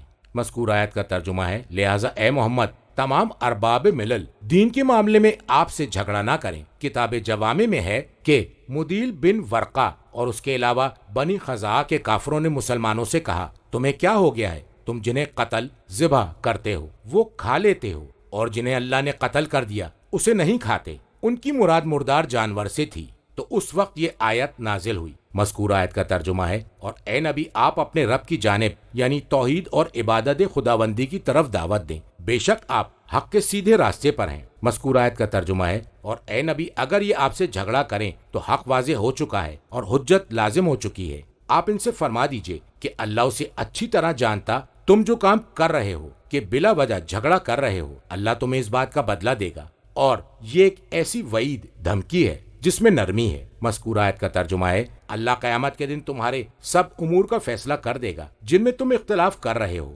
یعنی دین کے معاملے میں۔ مذکور آیت کا ترجمہ ہے، کیا تمہیں معلوم نہیں کہ اللہ آسمان و زمین کی ہر چیز کا علم رکھتا ہے، اس سے کوئی چیز بھی پوشیدہ نہیں ہے۔ مذکور آیت کا ترجمہ ہے، یہ سب کچھ ایک کتاب میں مندرج ہے، یعنی کتاب سے مراد لوح محفوظ ہے کہ تخلیق سے پہلے ہی اس کتاب میں لکھا جا چکا تھا۔ مذکور آیت کا ترجمہ ہے، بتحقیق اس کا لوح میں تحریر کیا جانا یا ان کے درمیان فیصلہ کرنا۔ مذکور آیت کا ترجمہ ہے، اللہ کے لیے یہ بہت آسان ہے۔ ترجمہ، یہ لوگ اللہ کو چھوڑ کر ان بتوں کی عبادت کر رہے ہیں جن کے لیے اللہ نے کوئی سند اور برہان نازل نہیں کی، اور جس کا ان کو علم بھی نہیں ہے، اور ظالمین کا کوئی مددگار نہیں ہے۔ اور جب انہیں ہماری واضح آیتیں سنائی جاتی ہیں تو کافروں کے چہروں کی ناگواری کو دیکھا جا سکتا ہے، اور ایسا محسوس ہوتا ہے کہ وہ ان لوگوں پر ٹوٹ پڑیں گے جو انہیں ہماری آیتیں سنا رہے ہیں۔ اے نبی، آپ فرما دیجئے کہ کیا میں تمہیں بتاؤں کہ اس سے بدتر چیز کیا ہے؟ وہ آگ اللہ نے کافروں سے جس کا وعدہ کر رکھا ہے، اور یہ تو بہت برا ٹھکانہ ہے۔ اے لوگو، ایک مثال بیان کی جا رہی ہے، اسے غور سے سنو۔ یقیناً تم جنہیں اللہ کے سوا پکارتے ہو وہ سب مل کر ایک مکھی بھی پیدا نہیں کر سکیں گے، اور اگر مکھی ان سے کچھ چھین لے تو وہ اس سے چھڑا بھی نہیں سکتے۔ طالب و مطلوب دونوں کمزور ہیں، اور انہوں نے اللہ کی قدر نہیں کی جو اس کی قدر کرنے کا حق ہے۔ بے شک اللہ قوت اور عزت والا ہے۔ مذکور آیت کا ترجمہ ہے، یہ لوگ اللہ کو چھوڑ کر ان بتوں کی عبادت کر رہے ہیں جن کے لیے اللہ نے کوئی سند اور برہان نازل نہیں کی۔ سلطان کے معنی ہے ایسی حجت و دلیل جو عبادت کے درست ہونے پر دلالت کرے۔ مذکور آیت کا ترجمہ ہے، اور جس دن کا ان کو علم بھی نہیں ہے۔ مذکور آیت کا ترجمہ ہے، اور ظالمین کا کوئی مددگار نہیں۔ مذکور آیت کا ترجمہ ہے، اور جب انہیں قرآن سے ہماری واضح آیات سنائی جاتی ہیں۔ بینات کا مفہوم ہے وہ آیتیں جو عقائد حقہ اور احکام الہیہ پر واضح طور سے دلالت کرتی ہیں، لہٰذا اے محمد وہ اس بارے میں آپ سے جھگڑا نہ کریں، آپ اپنے رب کی طرف دعوت دیں، بے شک آپ راہ راست پر ہیں۔ مذکور آیت کا ترجمہ ہے، تو کافروں کے چہروں کی ناگواری کو دیکھا جا سکتا ہے۔ انکار کا سبب یہ ہے کہ وہ حق کے سب سے بڑے منکر ہیں، اور وہ ان باطل امور کی وجہ سے پیچ و تاب کھا رہے ہیں جو انہوں نے اپنے باپ دادا سے تقلید کے طور پر حاصل کی تھی، اور یہ انتہائی جہالت ہے۔ مذکور آیت کا ترجمہ ہے، اور ایسا محسوس ہوتا ہے کہ وہ ان لوگوں پر ٹوٹ پڑیں گے جو انہیں ہماری آیتیں سنا رہے ہیں۔ یستون کا مفہوم ہے چھلانگ لگانا، حملہ کرنا، ٹوٹ پڑنا۔ مذکور آیت کا ترجمہ ہے، اے نبی آپ فرما دیجئے کہ کیا میں تمہیں بتاؤں کہ اس سے بدتر چیز کیا ہے؟ تلاوت قرآن کرنے والوں پر تمہارا غصہ کرنا، اور تمہارے سامنے جس چیز کی تلاوت کی جائے اس سے تمہارا اکتاہٹ محسوس کرنا۔ مذکور آیت کا ترجمہ ہے، وہ آگ ہے اللہ نے جس کا وعدہ کیا ہوا ہے ان کافروں کے حق میں، اور یہ تو بہت برا ٹھکانہ ہے۔ مذکور آیت کا ترجمہ ہے، اے لوگو، ایک مثال بیان کی جا رہی ہے، اسے غور سے سنو، ایسا سننا جس میں تدبر اور تفکر ہو۔ مذکور آیت کا ترجمہ ہے، تم جن اصنام کو اللہ کے سوا پکارتے ہو وہ سب مل کر بھی باہمی تعاون سے ایک مکھی تک تو پیدا نہیں کر سکتے جو حجم میں کتنی چھوٹی ہے۔ مذکور آیت کا ترجمہ ہے، اور اگر مکھی ان سے کچھ چھین لے تو وہ اس سے چھڑا بھی نہیں سکتے۔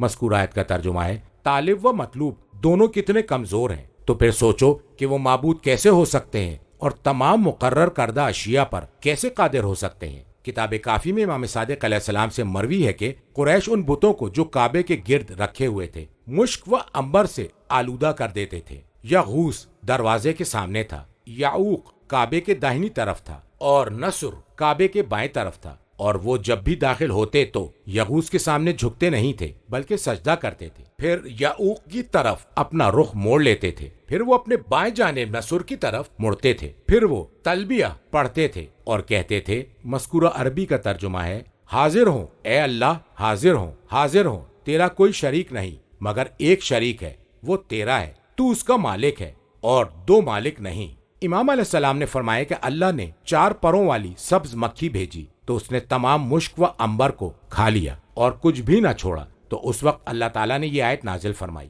مذکور آیت کا ترجمہ ہے، اور انہوں نے اللہ کی قدر نہیں کی جو قدر کا حق ہے، انہوں نے اس کی معرفت کا حق ادا نہیں کیا اس لیے کہ اس کا شریک بنا لیا، اور اسے ایسے نام سے پکارا جو مناسبت کے اعتبار سے اس سے بعید ترین شے ہے۔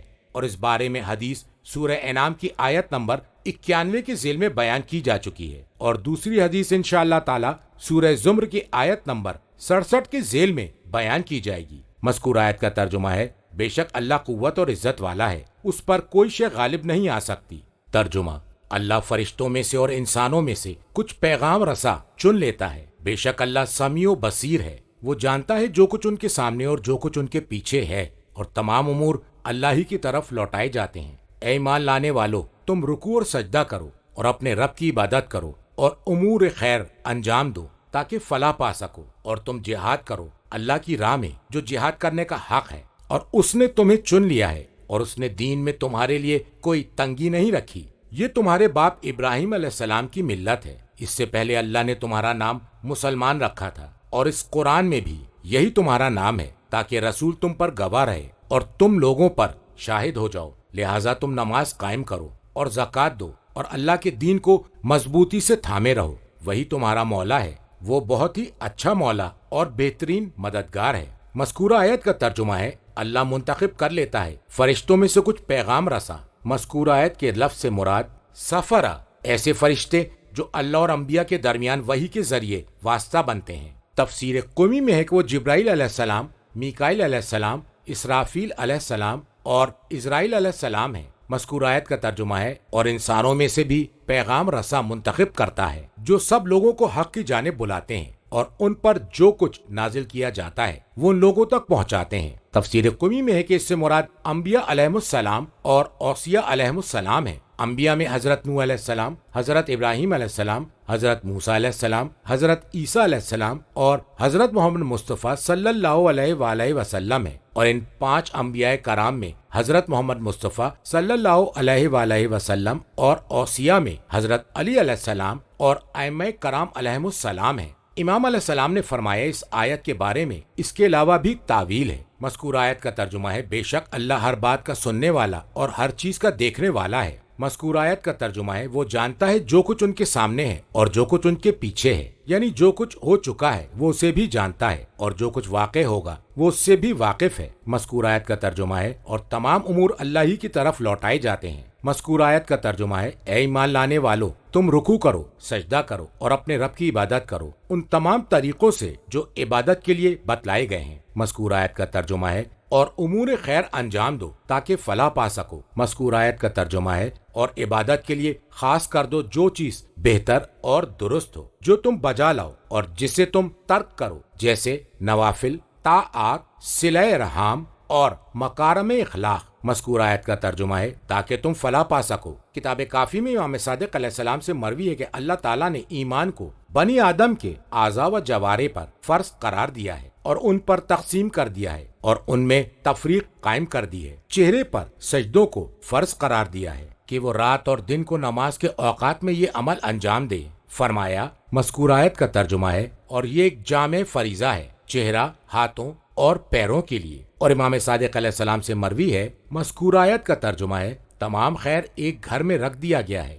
اور اس کی کنجی کو ترک دنیا قرار دیا گیا ہے۔ کتاب جوامع میں نبی اکرم سے مروی ہے کہ سورہ حج میں 2 سجدے ہیں، تم نے اگر یہ سجدے نہیں کیے تو سورہ کی تلاوت نہ کرو۔ مذکورہ آیت کا ترجمہ ہے اور تم جہاد کرو اللہ کی راہ میں جو جہاد کرنے کا حق ہے، ظاہری دشمن اور باطنی دشمن دونوں سے۔ نبی اکرم سے مروی ہے کہ آپ جب غزوہ تبوک سے واپس آئے تو فرمایا مذکورہ آیت کا ترجمہ ہے ہم جہاد اصغر سے جہاد اکبر کی طرف واپس آئے ہیں، یعنی نفس کا جہاد۔ مذکورہ آیت کا ترجمہ ہے اللہ نے تمہیں اپنے دین اور اپنی نصرت کے لیے منتخب کر لیا ہے۔ کتاب کافی میں امام باقر علیہ السلام سے مروی ہے اس سے مراد ہم لوگ ہیں اور ہم ہی ہیں وہ منتخب افراد۔ مذکورہ آیت کا ترجمہ ہے اور اس نے دین میں تمہارے لیے کوئی تنگی نہیں رکھی۔ مذکورہ آیت کا ترجمہ ہے یہ تمہارے باپ ابراہیم کی ملت ہے۔ امام باقر علیہ السلام نے فرمایا اس سے صرف ہم لوگ مراد ہیں۔ مذکورہ آیت کا ترجمہ ہے اللہ نے اس سے پہلے تمہارا نام مسلم رکھا تھا۔ فرمایا اللہ تبارک و تعالیٰ نے ہمارا نام مسلم رکھا ہے۔ مذکورہ آیت کا ترجمہ ہے پہلے یعنی ان کتابوں میں جو گزر چکی ہیں۔ مذکورہ آیت کا ترجمہ ہے اور اس قرآن میں بھی یہی تمہارا نام ہے۔ مذکورہ آیت کا ترجمہ ہے تاکہ رسول تم پر گواہ رہے۔ مذکورہ آیت کا ترجمہ ہے اور تم لوگوں پر شاہد بن جاؤ۔ امام علیہ السلام نے فرمایا کہ رسول اللہ صلی اللہ علیہ وآلہ وسلم ہم پر گواہ ہیں، جو کچھ ہم نے پہنچایا ہے اللہ تبارک و تعالیٰ کی جانب سے، اور ہم قیامت کے دن تک لوگوں پر گواہ ہیں۔ پس جس نے تصدیق کی ہم قیامت کے دن اس کی تصدیق کریں گے، اور جس نے جھٹلایا ہم قیامت کے دن اس سے جھٹلائیں گے۔ کتاب اکمال میں نبی اکرم سے مروی ہے کہ اس سے مراد 13 افراد ہیں جن کا اس امت سے خصوصی تعلق ہے۔ پھر فرمایا میں اور میرے بھائی علی اور 11 افراد جو میری اولاد میں سے ہیں۔ کتاب مناقب میں ایک اور حدیث میں آیا ہے کہ اللہ تعالیٰ کا مذکورہ قول سے ابراہیم اور اسماعیل علیہ السلام کی دعا ہے۔ آل محمد صلوات اللہ علیہم کے لیے اس سے مراد وہ لوگ ہیں جن کا تعلق قریش سے ہے۔ انہوں نے حرم کو مضبوطی سے تھامے رکھا یہاں تک کہ نبی اکرم تشریف لے آئے، پھر انہوں نے حضرت کا اتباع کیا اور ان پر ایمان لے آئے۔ اور اللہ تعالیٰ کے مذکورہ قول سے مراد یہ ہے کہ نبی اکرم صلی اللہ علیہ وآلہ وسلم آل محمد علیہم السلام پر گواہ ہیں، اور وہ آل محمد صلی اللہ علیہ وآلہ وسلم عام لوگوں پر گواہ ہیں۔ کتاب قرب الاسناد میں امام صادق علیہ السلام اپنے والد سے اور وہ نبی اکرم صلوات اللہ علیہم سے روایت کرتے ہیں آپ نے فرمایا جو کچھ اللہ تعالیٰ نے میری امت کو عطا فرمایا ہے اور جس وجہ سے انہیں دیگر امتوں سے افضل قرار دیا ہے، انہیں 3 صفات ایسی عطا کی ہیں جو صرف نبی کو ملتی ہیں، اور وہ یہ ہے کہ اللہ تعالیٰ جب بھی کسی نبی کو مبعوث فرماتا ہے تو اس سے کہتا ہے کہ تم دین کے بارے میں کوشش کرو اور تم پر کوئی تنگی نہیں ہوگی، اور اللہ تعالیٰ نے میری امت کو یہ خصوصیت دیتے ہوئے فرمایا، مذکور آیت کا ترجمہ ہے، اور فرمایا کہ اللہ جب کسی نبی کو بھیجتا تھا تو اسے اس کی قوم پر گواہ قرار دیتا تھا۔